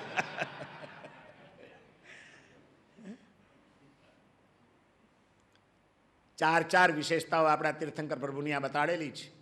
અચિંત શક્તિ જુત્તાહી તે ભગવંતો વિયરાયા સવનનું પરમ કલ્યાણ હેવું સત્તાણમ. આ જ પંચસૂત્રમાં આગળ આવવાની છે આ વાત કે ભગવાન કેવા છે? અચિંત્ય શક્તિથી યુક્ત છે. એમની અનંતા આત્માઓને 3 લોકના ગુરુ કેવી રીતે થઈ શકે? તે લુપ્ત ગુરુના મારું અંતાણમ ભગવંતાણમ. 3 લોકના ગુરુ કેવી રીતે થઈ શકે? એનું કારણ બીજું કંઈ નથી. 3 લોકના જીવોને તારવાની એનામાં અનંત અને અચિંત્ય શક્તિ છે. અચિંત શક્તિ યુક્તાહી તે ભગવંતો, અચિંત્ય શક્તિથી યુક્ત છે. એમની આત્મશક્તિ કેવી રીતે કામ કરે છે? કેવી રીતે કામ કરે છે? તો કે તમે નહીં ચિંતવી શકો. અચિંત્ય, ચિંતવી ન શકાય. કારણ કે એને સમજવા માટે, એને ચિંતવવા માટે બુદ્ધિની ફૂટપટ્ટી આપણી બહુ ટૂંકી પડે એવી છે. એ અચિંત્ય છે, એને તમે ચિંતવી ન શકો. બધે બુદ્ધિ ચાલી ન શકે. આવડી અમથી ગોળી તાવ કેમ ઉતારી દે? શું કહેશો? એની શક્તિ. પાણી આ તરસ કેમ छिपाવે? એટલે પાણીનો ધર્મ છે, પાણીની શક્તિ. એમ તીર્થંકર પરમાત્મા જગતનું કલ્યાણ કેવી રીતે કરે? તો કે એની શક્તિ છે એવી અનંત શક્તિ. કારણ કે 4 ઘાતી કર્મોનો ક્ષય કર્યો, વીર્યાંતરાય કર્મનો ક્ષય થવાના કારણે અનંત શક્તિ એનામાં પ્રગટ થયેલી છે. જ્ઞાનાવર્ણ્ય કર્મનો ક્ષય થવાથી સર્વજ્ઞતા પ્રગટ થઈ, મોહનીય કર્મનો ક્ષય થવાથી વિતરાગતા પ્રગટ થઈ. એમ અંતરાય કર્મનો પણ ક્ષય થયો કે નહીં એમનો? એનાથી શું પ્રગટ થયું? અનંત શક્તિ, અનંત આત્મવીર્ય. એ આત્મવીર્યના કારણે 3 જગતના જીવોનું કલ્યાણ કરી શકે છે.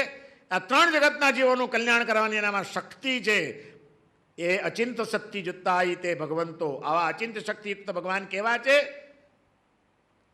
સવનનું, સર્વજ્ઞ છે, વિયરા, વિતરાગ છે, પરમ કલ્યાણને પ્રાપ્ત કરેલા છે. અને પરમ કલ્યાણ હેવું સત્નાણમ, જગતના સર્વ સત્વ એટલે સર્વ જીવોના પરમ કલ્યાણના એક કારણભૂત છે. આવા છે આ ભગવાન અમારા સર્વજ્ઞ, વિતરાગ, કરુણામૂર્તિ, અનંત અને અચિંત શક્તિથી સંપન્ન. એવા વિતરાગ પ્રભુના માર્ગ ઉપર આંખ મીચીને શ્રદ્ધા મૂકી દેવી જોઈએ. અને એ ભગવાનની ઉપર જ્યારે શ્રદ્ધા મૂકીએ ત્યારે એમ થાય કે કઈ વાત ઉપર શ્રદ્ધા મૂકવી? તો ભગવાને 3 વાત કરી છે કે જીવ અનાદિનો છે, એનો સંસાર અનાદિનો છે, અને એ સંસાર અનાદિકાળના કર્મ સંયોગના કારણે ચાલી રહ્યો છે. પહેલા જીવ કર્મ રહિત હતો અને પછી એણે કર્મ બાંધ્યા. એમ નથી. અનાદિકાળથી કર્મ પૂતગલોની સાથે એનો સંબંધ બંધાયેલો જ છે. સોનું અને માટી યુગોના યુગોથી ભેગી ભળેલી જ છે. એને પહેલાં શુદ્ધ હતું અને પછી મેલું થયું એવું નથી. એમ જૈન દર્શન પણ એમ સ્વીકારે છે કે આત્મા નિર્મળ હતો અને પછી કર્મના બંધનથી બંધાવે નહીં. અનાદિકાળના કર્મ સંયોગના કારણે આ ચાલી રહ્યો છે સંસાર. જે એવમ માઈ ખંતી ય ખલુ અણાઈ જીવે અણાઈ જીવસ્સ ભવે અણાઈ કમ્મ સંજોગ નિવર્તિએ.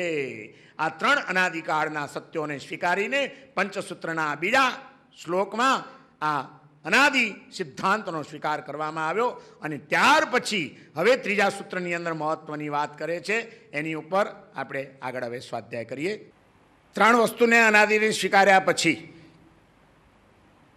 સંસાર અનાદિનો છે એ વાત કરી. એ સંસાર કેવો છે હવે એનું વર્ણન કરે છે. દુઃખ રૂએ દુઃખ ફલે દુઃખાણુબંધી. અનાદિકાળથી ચાલ્યો આવતો સંસાર કેવો છે? દુઃખ રૂવે, દુઃખ રૂપ છે. વર્તમાનમાં પણ દુઃખરૂપ. દુઃખ ફલે, એના ફળ રૂપે પણ દુઃખને જ જન્માવનારો છે.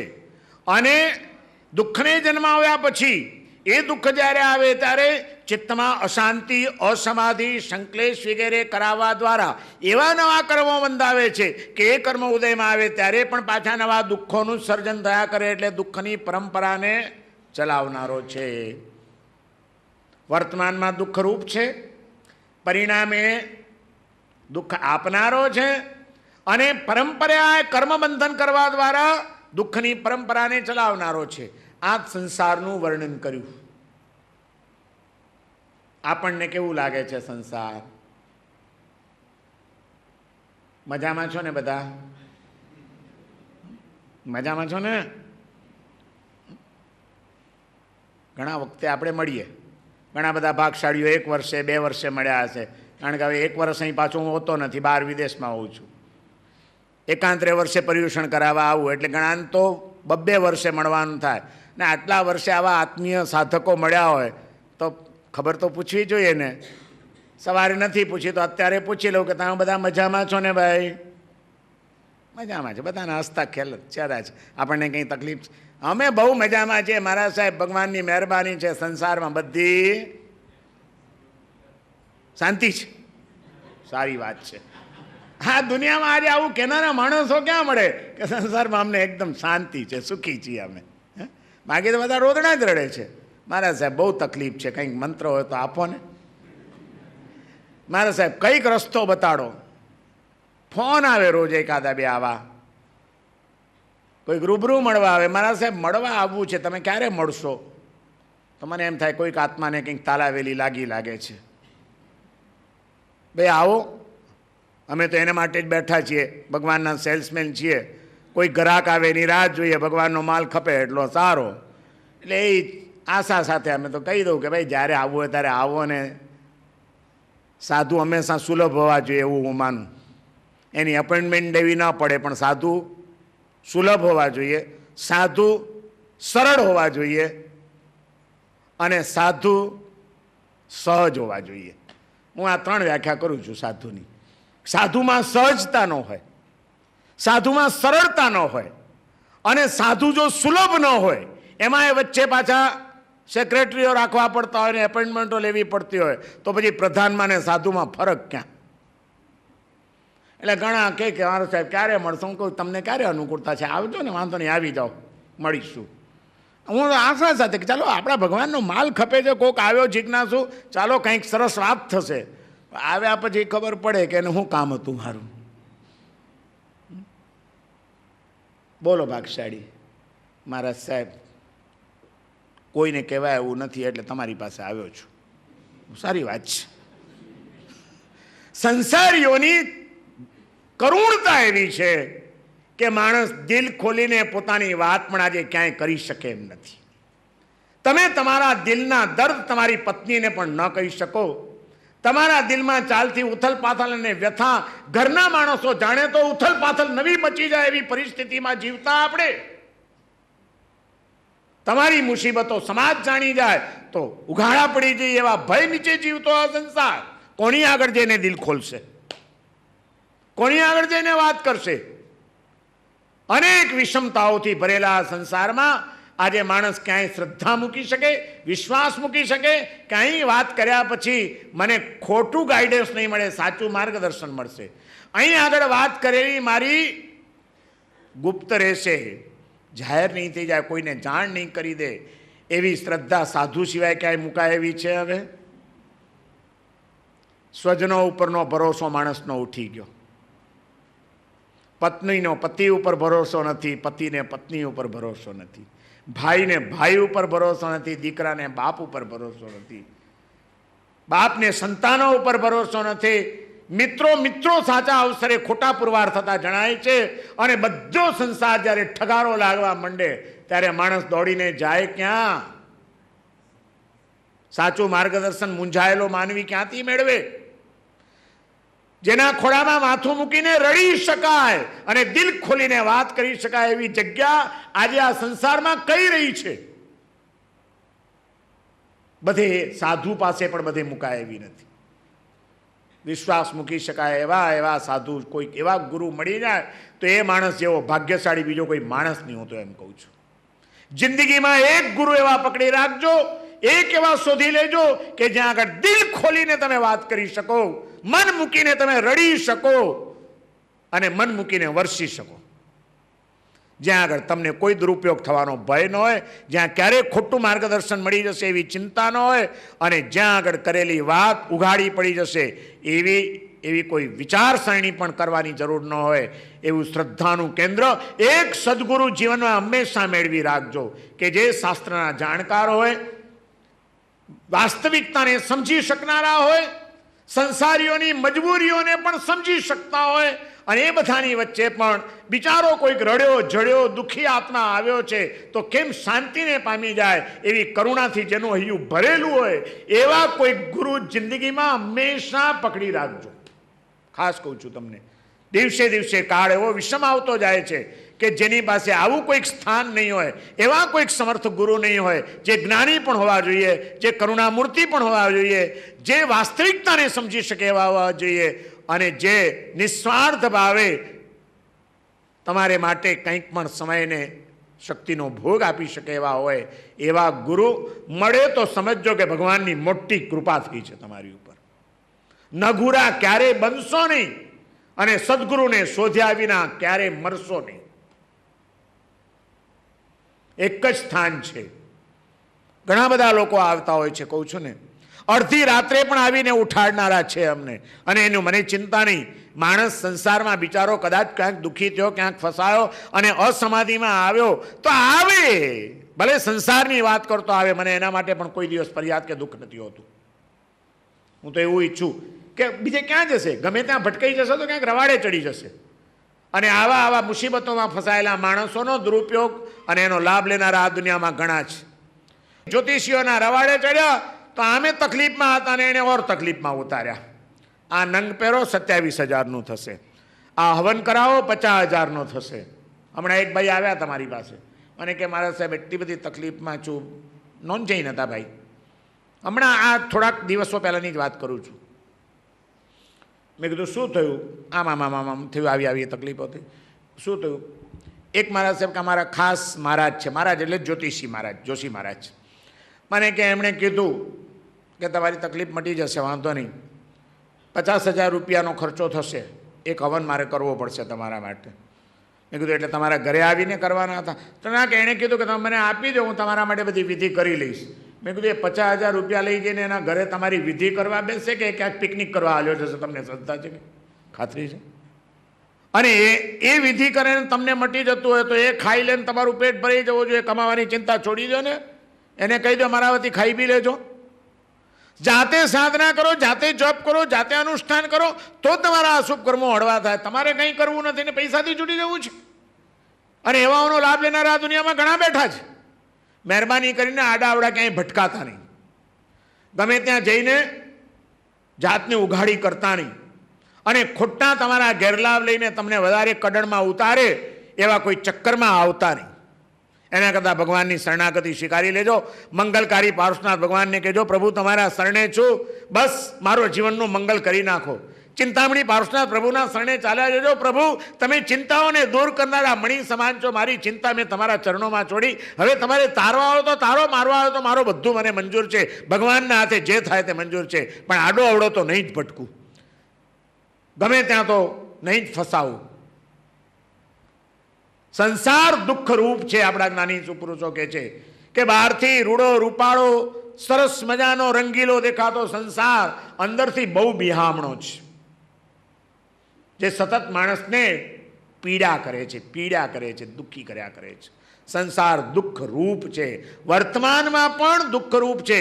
ભલે સુખરૂપ લાગતો હોય છતાં પણ દુઃખ રૂપ છે. જેની પાસે કંઈ સુખના સાધનો નથી એ પોતાની જાતને દુઃખી માને છે કે નહીં? માને છે. જેની પાસે ઘણા બધા સુખના સાધનો છે એ બધા પણ સુખી છે એવું કહી શકાય એવું છે? પૂછી આવો અનિલ અંબાણીને, પૂછી આવો. આ છેલ્લા ચિત્રલેખામાં હમણાં મેં પરમ દિવસે કોક બેઠું તો નજર નાખી, એનો ઇન્ટરવ્યૂ હતો અને એમાં એણે કીધું કે અત્યારે મારા જેવું, એમ કે બહુ કંઈક વિચિત્ર શબ્દ હતો કે હું બધી રીતે ફેંકાઈ ગયો, હું નિરાશ થઈ ગયો છું. અબજો મિલિયન્સ ઓફ ડોલરની સંપત્તિ હોવા છતાં એ સુખી છે એવું તમે માનો છો? સુખ કોણ આપશે? સંપત્તિમાં સુખ હોત તો એક પણ ચક્રવર્તી નરકમાં ન ગયો હોત. ચક્રવર્તીઓ પાસે જે સમૃદ્ધિ હતી એ કોઈની પાસે નહોતી. સંપત્તિ તમને સુખ આપશે એવું માનો છો? શાંતિ આપશે એવું માનો છો? સમાધિ આપશે એવું માનો છો? તો સંપત્તિ નહીં, સત્તા હોય તો તમે સુખી એવું માનો? જોઈ આવો સત્તાધીશોની હાલત, કોણ સુખી છે? પૂછી આવો મુશરફને કે એની માનસિક સ્થિતિ શું છે અત્યારે. સત્તા સુખ આપશે? વૈભવ સુખ આપશે? રાત રચીલું બહુ ઠાઠ વાળું હોય એટલે તમે સુખી એવું માનો છો? બહારથી સુખમય દેખાતો સંસાર પણ જ્ઞાની પુરુષો કે છે દુઃખરૂપ છે. કારણ કે એ સત્તા, એ સંપત્તિ, એ વૈભવ, એ સાહેબી, આ બધું મેળવવા માટે પહેલા તો કેટલા દુઃખો સહન કરવા પડે છે. એમને મળી જાય છે બધું, એમને મળી જાય. કેટલા કષ્ટ સહન કરવા પડે, કેટલી અગવડો સહન કરવી પડે. એમને એમ કોઈ સુખી થયું છે બહારનું? અંદરથી સુખની વાત જ નથી કરતો હમણાં, પણ બહારથી જેને દુનિયા સુખી માનતી હોય એને પણ પૂછો કે એ સુખની સ્થિતિ પર પહોંચ્યો, એ એમને એમ પહોંચ્યો કે ઘણા બધા દુઃખો ભોગવતા પહોંચ્યો છે. ઘણી વાર તો એવું લાગે કે સાધનાના કષ્ટો તો કંઈ જ નથી. ખરેખર તપસ્વી કહેવાય તો સંસારીઓને જ કહેવા જોઈએ. એ લોકો જે તપ કરે છે એવું તો કદાચ સંતોય નહીં કરતા હોય. કંઈ ઓછા કષ્ટો છે? અમને તો ભૂખ લાગે તો ધર્મલાભ, તમારા ઘરે ધર્મલાભ આપીએ એટલે અમને ખાવાનું મળી જાય. તમે નીકળો તો ધર્મલાભ આપતા ચાલો. કોણ ઊભું રાખે છે તમને? પેટ ભરવા માટે કેટલી દોડધામ કરવી પડે. ઈચ્છો કે ન ઈચ્છો છતાં હજાર જાતના ટેન્શન લેવા પડે કે નહીં? ગૌરવ વેચવું પડે કે નહીં? કોઈક વાર હાથ લાંબો બી કરવો પડે કે નહીં? શરમ છોડવી પડે કે નહીં? ટોપીઓ ફેરવવી પડે કે નહીં? કઈ ઓછા કષ્ટો છે સંસારીઓને? અને એમાં બરાબર જો સિઝન ચાલતી હોય તો એકટાણા થઈ જાય કે નહીં? હા, બપોરનું ખાવાનું ભાન, રાતના ઘરે આવીને જમશું. ક્યારે મારી રાહ નહીં જોતી, તું તારે ખાઈ લેજે. હું તો 10 વાગે આવું, 11 વાગે આવું, મારું હમણાં કોઈ ઠેકાણું? ઠેકાણા વગરના માણસો સુખી કહેવાય? અરે તમે નિરાંતે ખાઈ ન શકો, તમે નિરાંતે પી ન શકો, તમે નિરાંતે તમારા કુટુંબ સાથે બેસીને શાંતિથી પ્રેમની 4 વાતો ન કરી શકો, અને માત્ર તમારું બેંક બેલેન્સ વધતું હોય અને તમે એમ માનો કે અમે બહુ સુખી છીએ. જ્ઞાની પુરુષો કહે છે કે એના જેવો કરુણા પાત્ર જીવ બીજો કોઈ નથી. એ બિચારો દુઃખી છે કે પત્ની સાથે અડધો કલાક બેસીને પ્રેમથી વાત કરવાનો સમય એની પાસે નથી. પોતે જ જેના માતા પિતા બન્યા છે એવા પોતાના જ સંતાનો એમના જીવનના ઘડતર માટે જેની પાસે રોજ 2 કલાકનો સમય નથી. દીકરાઓ ક્યાં ઉછરે છે, શું કરે છે, કયા સંસ્કાર મેળવે છે, શું ભણે છે, એની ચિંતા કરવાનો કે એને માટે સમય ફાળવવાનો પણ જેની પાસે પુરુષાર્થ નથી, એ માણસ સુખી કહેવાય? એનો સંસાર સુખરૂપ કહેવાય? ઘણી બધી માતાઓ અમારી ઘણી વખત આવતી હોય અમારી પાસે ફરિયાદો લઈને, સજોડે આવ્યા હોય, અને પછી કે મહારાજ સાહેબ, આ તમારા શ્રાવકને જરાક કંઈક કહો, જરાક તો કંઈક કહો. આખો દિવસ ધંધો ધંધો ધંધો, પૈસો પૈસો પૈસો. પૂછો સાહેબ, અઠવાડિયામાં એક દાડો અમારી જોડે અડધો કલાક બેઠા છે? એની સામે જ ફરિયાદ કરે. પેલો કે સાહેબ આ લોકોની સામે બેસી છીએ, શું કરીએ, મોઢું જોઈએ એનું? મને એમ પૂછવા છો. એટલે મોઢું જોતો જ તો તું શરૂઆતમાં, હવે નથી જોતો. શરૂઆતમાં તો એક ધંધો કરતો, ત્યારે કમાવાનું નહોતું સૂચતું. ત્યારે કામનો અતિરેક એટલો હતો કે અર્થ પુરુષાર્થને તે ધક્કો માર્યો હતો. હવે અર્થનો અતિરેક એટલો થયો છે કે કુટુંબ જીવનને તું ધક્કો મારી રહ્યો છે. બાવાના 2 બગડ્યા છે, તારું તો એક ઠેકાણું જ નથી. બેલેન્સિંગ ક્યાં છે જીવનની અંદર? આપણા જ્ઞાની પુરુષોએ તો સંસારી જીવોને માટે પણ બેલેન્સિંગની વાત કરી. કલિકાલ સર્વજ્ઞ હેમચંદ્રાચાર્ય યોગ શાસ્ત્રના પહેલા પ્રકાશમાં જ માર્ગાનુસારીના 35 ગુણો બતાડ્યા અને એમાં કીધું કે સદગ્રસ્ત કોને કહેવાય? શ્રાવક અને ધર્મ કરનારા આત્માઓ તો પછી. સદગ્રસ્ત સારો માણસ કોને કહેવાય? તો એમ કીધું કે પરસ્પરા વિરોધેન ત્રિવર્ગમ અપી સાધયન. એકબીજાને વિરોધ ન થાય, અવિરોધપણે અર્થ પુરુષાર્થ, કામ પુરુષાર્થ અને ધર્મ પુરુષાર્થ, ત્રણેય પુરુષાર્થની બેલેન્સિંગ પૂર્વકની સાધના કરનારો હોય એનું નામ સદગ્રસ્ત. તમારો કામ પુરુષાર્થ સંસારિક આનંદ પ્રમોદ અને મોજ શોખ અને 5 ઇન્દ્રિયોના સુખોનો ભોગવટો એવો ન હોવો જોઈએ કે જે તમારા ધંધાને ધક્કો પહોંચાડી દે અને ધર્મને ભૂલાવી દે. તમારો અર્થ પુરુષાર્થ એવો ન હોવો જોઈએ, ધંધાની પાછળની દોટ એવી ન હોવી જોઈએ જે તમારા કુટુંબ જીવનને કલુષિત કરી નાખે અને ધર્મને ભૂલાવી દે. અને તમારો ધર્મ પુરુષાર્થ પણ એવો એકાંગી ન હોવો જોઈએ જે તમને કુટુંબથી અને ધંધાથી વિમુખ કરી નાખે, જવાબદારીનું ભાન ભૂલાવી દે. સમગ્ર દિવસ આખો દિવસ ધર્મ ધર્મ ધર્મ કરવો હોય તો એ સાધુને માટે બરાબર છે, તો સાધુ થઈ જવું હતું, તો સંસારમાં મુંડાવું નહોતું. પણ એકવાર પલાળ્યું છે તો હવે પૂરું મુંડાવો, હવે જવાબદારીઓ અદા કરો. કારણ કે પરિવારનું ભરણ પોષણ કરવું, પરિવારની ચિંતા કરવી, એમની સમાધિની ચિંતા કરવી, એમના સુખની ચિંતા કરવી, એ તમે બંધાયેલા છો. આ આપણું જૈન દર્શન, અનેકાંતમય દર્શન આટલું અદ્ભુત માર્ગદર્શન આપે છે કે ત્રણેય પુરુષાર્થની અવિરોધપણે સાધના કરનારો હોય એનું નામ સદગ્રસ્ત. હવે વિચાર કરો કે આજે આવું કોઈ બેલેન્સિંગ રહ્યું છે ખરું? એક વર્ગ એવો મળશે જે મોજ શોખમાં જ માનતો હશે, હરવા ફરવામાં અને પૈસા ઉડાડવામાં જ માનતો હશે. તો બીજો વર્ગ એક એવો મળશે કે એક ધંધો પતી ગયો, બરાબર સેટ થઈ ગયો, તો કે હવે બીજી દુકાન કરો, બીજી સેટ થઈ ગઈ, હવે ત્રીજી કરો, 3 દુકાન સેટ થઈ ગઈ, હવે હું કામ બહારથી માલ લેવો, આપણે જ પ્રોડક્શન શરૂ કરો, એટલે હવે ફેક્ટરી નાખો. એક ફેક્ટરી પતી ગઈ તો કે બીજી ફેક્ટરી નાખો. અને એ બધી જંજાળમાં અટવાયા પછી એને ન ઘર યાદ આવે, ન પત્ની યાદ આવે, ન છોકરાની ચિંતા કરવાનો સમય હોય. અરે બીજાની ક્યાં વાત કરી, જાતે ન નિરાતે ખાઈ શકે ને ન નિરાતે ઊંઘી શકે એવા માણસો દયાપાત્ર કહેવાય કે બીજું કંઈ કહેવાય? મેં એવા માણસો જોયા છે. અમને સાધુઓને કેટલીક બધી છે ને સ્પેશિયલ છૂટો ઘણી હોય, છેક તમારા રસોડા સુધી ઘૂસવાની કોને છૂટ? કોઈ બહારનો માણસ ઘૂસી શકે? સાધુ મહારાજ ધર્મલાભ આપીને અંદર ગાલે આવે કે નહીં તમારે ત્યાં? તમારી પ્રાઇવસી બધી અમે જપ્ત કરી દીધી. મેં જોયા છે. વોરવા ગયા હોઈએ મુંબઈની અંદર, ઘણી વાર એવું બન્યું છે. કોકના ઘરમાં વોરવા ગયો, પત્ની પીરસતી હોય, પતિ ડાઇનિંગ ટેબલ ઉપર બેઠો હોય, નાસ્તો ચાલતો હોય, પણ નાસ્તો ચા ઠરતી હોય અને ફોન ચાલુ હોય. અને એક નહીં, એક બાજુ લેન્ડલાઇનનો ફોન ચાલતો હોય અને બીજી બાજુ મોબાઈલ ચાલતો હોય. અને અહીં જવાબ આપે હૈદરાબાદ વાત ચાલે છે ને બીજી બાજુ કલકત્તા વાત ચાલે છે, આમ ચાલે છે, આમ ચાલે છે. મેં કીધું આ માણસ નિરાતે નાસ્તો નથી કરી શકતો, આટલો સરસ અપ ટુ ડેટ ફ્લેટ મુંબઈની અંદર ધરાવતો, લોકો એને કેટલો સુખી માનતા હશે, બિચારો ખાવાય નિરાતે નથી પામી શકતો. ભગવાન એનું ભલું કરે. કોણ સુખી છે? જ્ઞાની પુરુષો કે જે સંસાર દુઃખ રૂપ છે, અહીં સુખ છે જ નહીં, સુખનો આભાસ છે, માત્ર સુખની કલ્પનાઓ છે, માત્ર સુખની અનુભૂતિ ક્યાં છે? જુઓ, સુખના સાધનો હોવા એક જુદી વસ્તુ છે અને સુખ હોવું એક જુદી વસ્તુ છે. કદાચ કહેવાતા સુખી માણસ પાસે સુખના સાધનો ઘણા હશે, સુખની અનુભૂતિ છે એને પૂછો.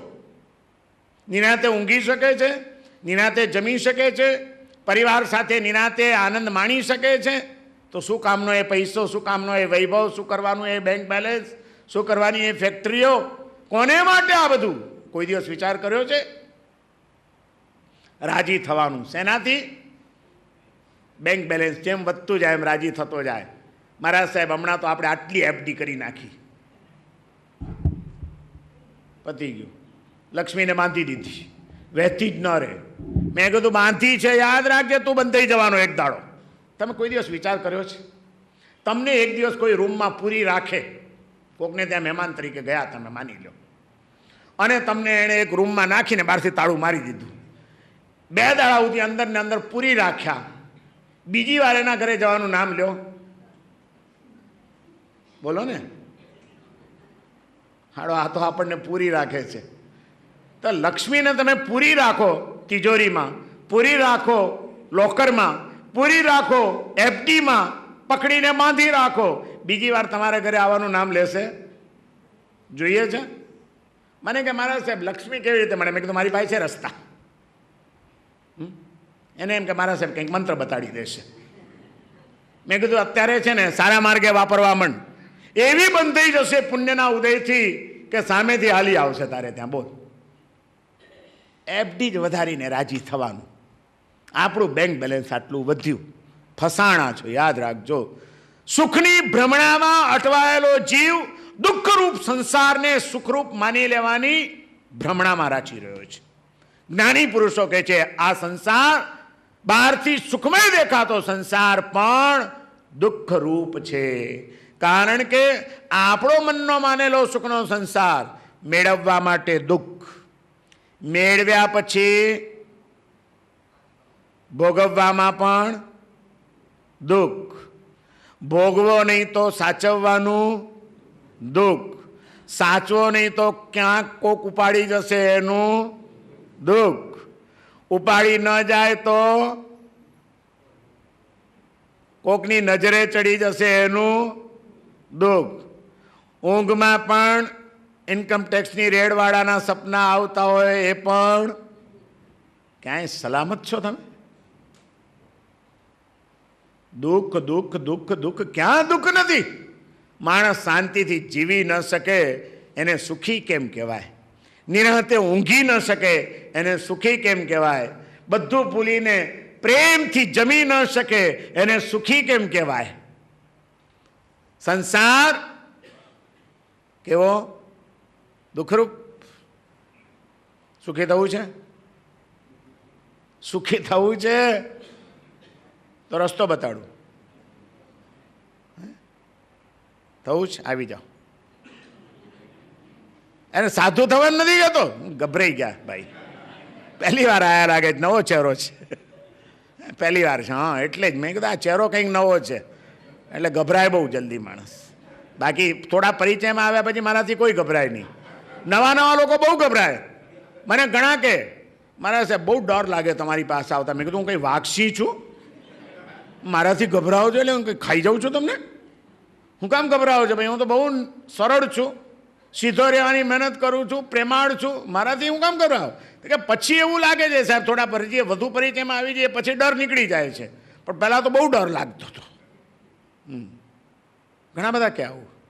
મને એમ થયું, એમ કીધું ભાઈ ગભરાઈ ગયા. મેં કીધું આવી જાઓ અહીં તો. ક્યાં મારા સાહેબ મુંડી નાખશે? અરે મુંડ્યા હોત તો અત્યારે 108 ચેલા કરી નાખ્યા હોત. આ દીક્ષા લીધાને 55 વર્ષ થયા, ઓછા નથી થયા. અને ઘણા બધા આવ્યા, પણ અમે તો બધાને કહીએ કે પહેલાં સારા શ્રાવક બનો, સાધુ થવાની જરૂર નથી હમણાં. સાધુપણું તો બહુ ઊંચી ચીજ છે. શ્રાવકપણું આવી જાય આ જિંદગીમાં તોય ઘણું છે સાચું શ્રાવકપણું. અરે સાચા માણસ થઈએ ને તોય ઘણું છે. અને એ વાત હું નથી કહેતો. આજથી 150 વર્ષ પહેલાં જૈન પરંપરામાં એક મહાન યોગી પુરુષ થઈ ગયા. એમનું નામ હતું ચિદાનંદજી મહારાજ. ઘણા બધા આધ્યાત્મિક પદો એમણે લખ્યા છે. ચિદાનંદ 72 છે, 72 આધ્યાત્મિક પદો એમણે લખ્યા છે. પૂતગલ ગીતા આખી એમણે લખી છે. પૂતગલનું સ્વરૂપનું વર્ણન અદ્ભુત લખ્યું છે એમણે. એ ચિદાનંદજી મહારાજે એક ઠેકાણે કહ્યું કે માનવ હોના મુશ્किल है તો સાધુ કહાં સે હોય. આ કાળમાં તો સાચા માણસ થવું પણ મુશ્કેલ છે. માણસ આજે માણસાઈ ચૂકી ગયો છે. માનવના ખોડિયામાં પશુ જીવતો થઈ ગયો છે. એવી વિષમ પરિસ્થિતિમાંથી આપણે પસાર થઈ રહ્યા છીએ, ત્યારે માણસ થવું જો મુશ્કેલ હોય તો સાધુ ક્યાંથી થાય? मानव होना मुश्किल है, साधु कहां से होए? साधु हुआ तो सिद्ध हुआ, कहणी न रही कोई। साधु થઈ ગયો તો એ તો સિદ્ધ થઈ ગયો, એને પછી કંઈ કહેવાનું રહેતું જ નથી, એને બોલવાનું રહેતું નથી, એનું જીવન બોલે અને લોકો પામી જાય. કપડાં બદલવા સહેલા છે, હૈયું બદલવું બહુ અઘરું છે. ઘર છોડવું સહેલું છે, પણ અંતરના ભાવો છોડવા, વૃત્તિઓ છોડવી બહુ મુશ્કેલ છે. બાકી ખાલી કપડાં બદલવાથી ને માથું મુંડાવાથી સાધુ થવાતું હોત તો તમે ક્યારના થઈ ગયા હોત, શું કરવા કૂચે મરતા હોત. મજા છે આમ તો સાધુ થવામાં, તમને ખબર છે ને. એક કવિએ કીધું કે સાધુ થવામાં બહુ મજા. 3 ગુણ થાય સાધુ થવામાં, 3 લાભ થાય. મુંડ મુંડાએ 3 ગુણ. માથું મુંડાવામાં 3 ગુણ છે. मुंड मुंडाए 3 गुण, मिट गई सिर की खाज, खोड़ो पड़े नहीं, जू पड़े नहीं, चढ़ आवे नहीं, नाव એટલે ચકાચક મારી જેમ ચમકતું. मुंड मुंडाए 3 गुण, मिट गई सिर की खाज, खाने को लड्डू मिले અને लोग कहे महाराज. બોલો આના જેવી મજા ક્યાંય હોય? પધારો પધારો થાય, લાડવા વરાવાય અને પાછા ઉપરથી મહારાજ કે મહારાજ સાહેબ ને. મજા છે કે નહીં? આવું છે.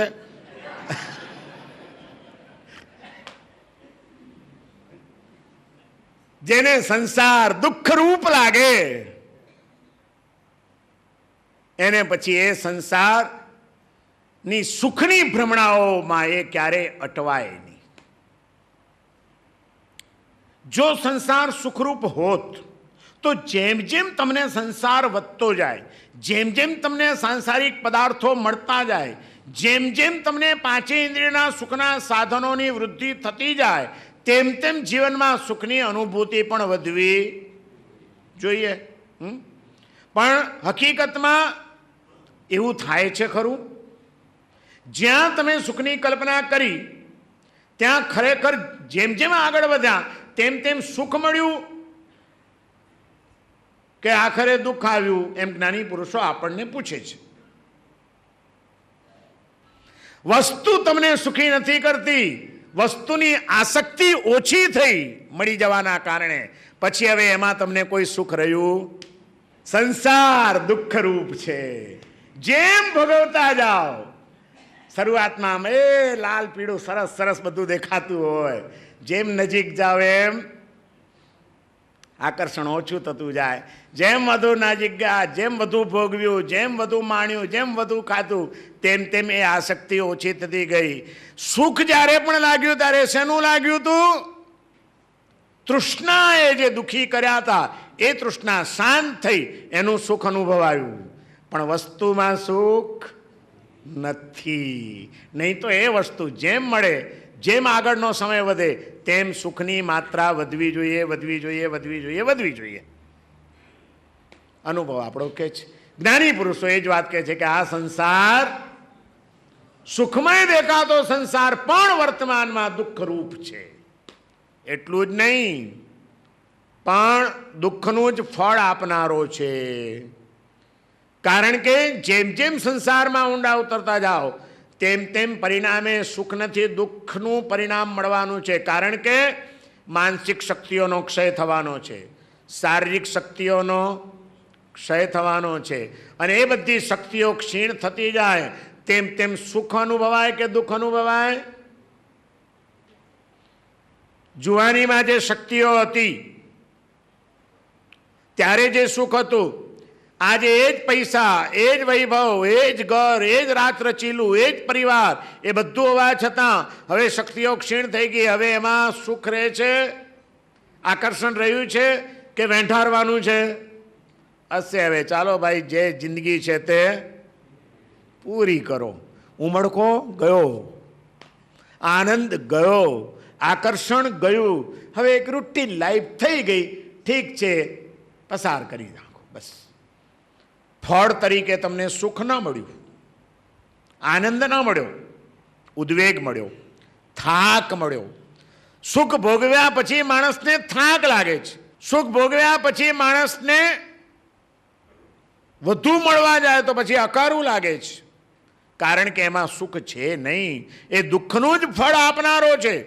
અને એવા સંસાર દુઃખરૂપ અને દુઃખ ફલક, એવા સંસાર ભોગવતા ભોગવતા જીવ કાં રાગ એટલો બધો કરે છે, કાં દ્વેષ એટલો બધો કરે છે કે એ રાગ દ્વેષના કારણે જે કર્મ બંધાય છે એ કર્મ જ્યારે ઉદયમાં આવશે ત્યારે પાછા દુઃખને જ જન્માવનારા બનશે.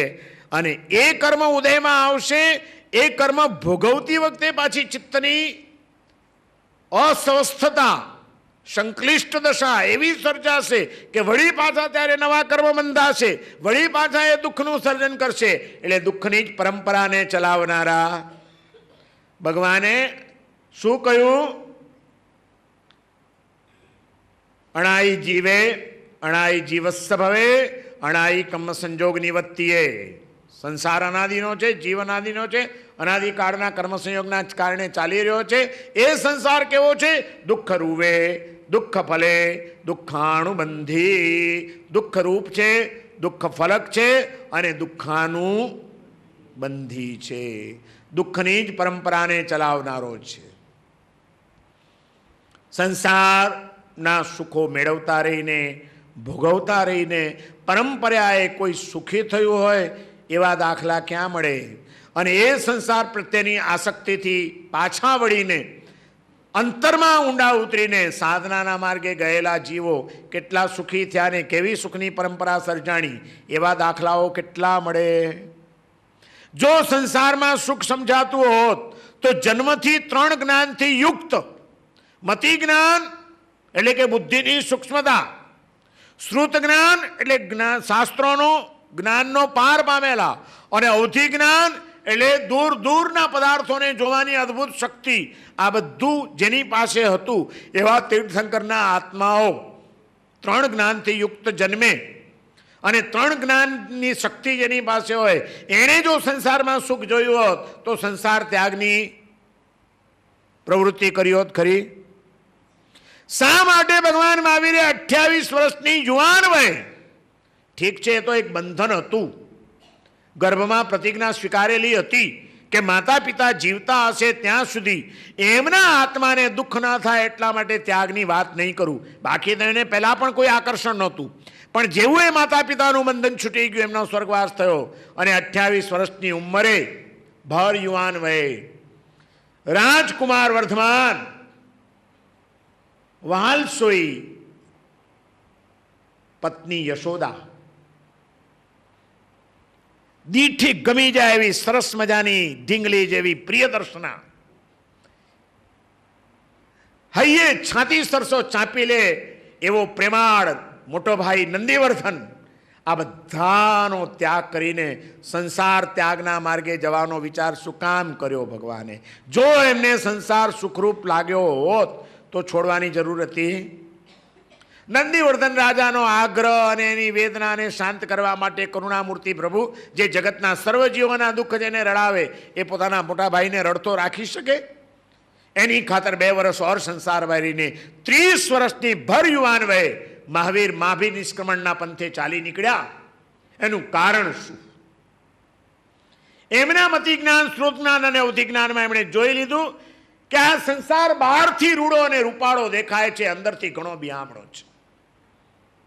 સંસાર ભલે કોઈ કંસાર માનતું હોય પણ હકીકતમાં એ સંસાર કંસાર જેવો નથી, સંસાર અસાર છે. આ વાત એમને બરાબર સમજાઈ ગઈ, માટે એમણે સાધનાનો માર્ગ સ્વીકાર્યો, નહીં તો કોઈ જરૂર નહોતી. એમને એ પણ ખબર હતી જન્મથી અવધિ જ્ઞાન થવાના કારણે કે આ જ ભવમાં મારો મોક્ષ થવાનો છે, પછી સંસાર છોડવાની કંઈ જરૂર હતી? સાચું કહેજો, તમને ખબર પડી જાય કે આ ભવમાં આપણો મોક્ષ છે, પછી આ બધી માથાકૂટકાની પ્રદૂષણ કરવા અહીંયા આવો. દરિયે જઈને ન બેસો હવા ખાડા, શું કામ પડી કમણામાં બેસવાનું ભાઈ? મજા કરો, મોક્ષ આપણો તો છે જ, અને એટલે જ નથી થતો. જ્યાં સુધી આવી બુદ્ધિ હોય ત્યાં સુધી એને ઠેકાણું પડે જ નહીં. એ ભગવાનને જ ખબર પડે કે જેને ખબર પડે છતાં જે માણસ એની વાસ્તવિકતાને સમજીને એમાં લેપાય નહીં, એવા આત્માને જ જ્ઞાન થાય. બાકી આપણા જેવા ડગુમગુઓને જ્ઞાન ન થાય એ જ સારું. ભગવાનને કહેવાનું, ભગવાન બહુ જાજુ જ્ઞાન આપતા જ નહીં તો અમે તો ચક્કરે ચડી જઈએ એવા છીએ. તીર્થંકરો 3 જ્ઞાનથી યુક્તો, અને એના કારણે બધી જ વાસ્તવિકતાઓને જુએ છે. પણ એ જ્ઞાનમાં એમને આ સમજાઈ ગયું છે કે બહારથી સુખમય દેખાય છે સંસાર, ખરેખર સુખની અનુભૂતિ કરાવવાની તાકાત આ સંસારના કોઈ પદાર્થોમાં નથી નથી ને નથી. ભલે આપણને આમ લાલ પીળા સરસ મજાના સંસારના સુખો દેખાતા હોય, પણ જેમ જેમ એમાં ઊંડા ઉતરતા ગયા છો તેમ તેમ સુખ કરતાં દુઃખ વધારે મળ્યું છે, શાંતિ કરતાં અશાંતિ સરવાળે વધી છે, સમાધિ કરતાં સંક્લેશ વધ્યો છે, અને શક્તિને બદલે નિર્બળતાઓ વધી છે. બધેથી આપણે ધોવાતા ગયા છીએ. આ સંસારે ધોઈ નાખ્યા ભલભલાને. કોઈને એણે સુખ નથી આપ્યું. જ્ઞાની પુરુષો કે જે પહેલેથી સંસારની વાસ્તવિકતાને સમજી લો કે આ સંસાર દુઃખ રૂપ છે, દુઃખ ફલક છે, દુઃખાનુબંધી છે, દુઃખની પરંપરાને ચલાવનારો છે. ભગવાન વિતરાગ પ્રભુને નમસ્કાર કર્યા પંચસૂત્રની અંદર. શરૂઆતનું સૂત્ર નમો વિયરાગાણમ સવર્ણુણમ દેવિંદ પોયાણમ જઠ્યવત્તુ વાયણમ તેલુક ગુરુણમ અરુવંતાણમ ભગવંતાણમ. પછી કીધું જે એવમ આઈખંતી, જે આ પ્રમાણે કહે છે. શું કહે છે? અણાઈ જીવે અણાઈ જીવસ્સ ભવે અણાઈ કર્મ સંજોગ નિવત્તિએ. અનાદિના કર્મ સંયોગના કારણે પ્રવર્તિત થયેલો છે આ સંસાર. એ સંસાર કેવો છે? દુઃખ રૂપે, દુઃખ ફલે, દુઃખાનુબંધી. દુઃખરૂપ છે, દુઃખ ફલક છે, અને દુઃખની જ પરંપરાને ચલાવનારો છે. સવારે એક સૂત્ર થયું, અત્યારે બીજું થયું. ટોટલ 20 સૂત્ર છે. તમે મને 20 ટંક આપવાના છો ને? નહીં તો ગાડી ગબડાવું હવે કાલથી. હું બોલું છું, મને ઉત્સાહ છે માટે બોલું છું, પણ તમે શાંતિથી સાંભળો છો દુનિયાથી ઊંધી વાતો, અને છતાં તમે મને આટલા પ્રેમથી હસતા મોઢે હસતા હસતા ખડખડાટ સાંભળો. આખી ઓછી વાત છે. તમે આમ પ્રસન્ન ચિત્તે સાંભળો છો ને આમ રસથી સાંભળો એટલે મને આમ ઉત્સાહ આવે એટલે હું લાંબુ કરું. તમારે ટૂંકું કરવું જરા મોઢા પાડી નાખજો એટલે હું સમજીશ કે હવે કંટાળો આવે છે, બગાડો પંચસૂત્ર ફટાફટ પૂરો કરો. અરે આજે સંસાર છોડીને આવવું કંઈ સહેલી વાત નથી. તમે કોઈ નવરા નથી, મને ખબર છે. દરેકને કામ ધંધા છે, દરેકને ઘરની જવાબદારીઓ છે, દરેકને પોતાના બાળકો છે, દરેકને પોતાનો પરિવાર છે. બધો મોહ છોડીને આવા તિથલ જેવા એક નાનકડા ગામડામાં તમે અહીં પર્યુષણ પર્વની આરાધના કરવા આવ્યા છો. એમ સૂચવે છે કે તમારે જિંદગીમાં હવે દુઃખમય સંસારમાં પણ સુખના માર્ગો શોધી કાઢવા છે, અને મેળવવા માટે તમે આવ્યા છો, માટે બેસો છો. અને એ તમારી યોગ્યતા, મારો ઉત્સાહ વધારે છે એટલે મને બોલવામાં મજા આવે છે જરાક. સર્વમંગલ માંગલ્યમ સર્વકલ્યાણ કારણમ પ્રધાનમ સર્વધર્માણામ જૈનમ જયતિ શાસનમ.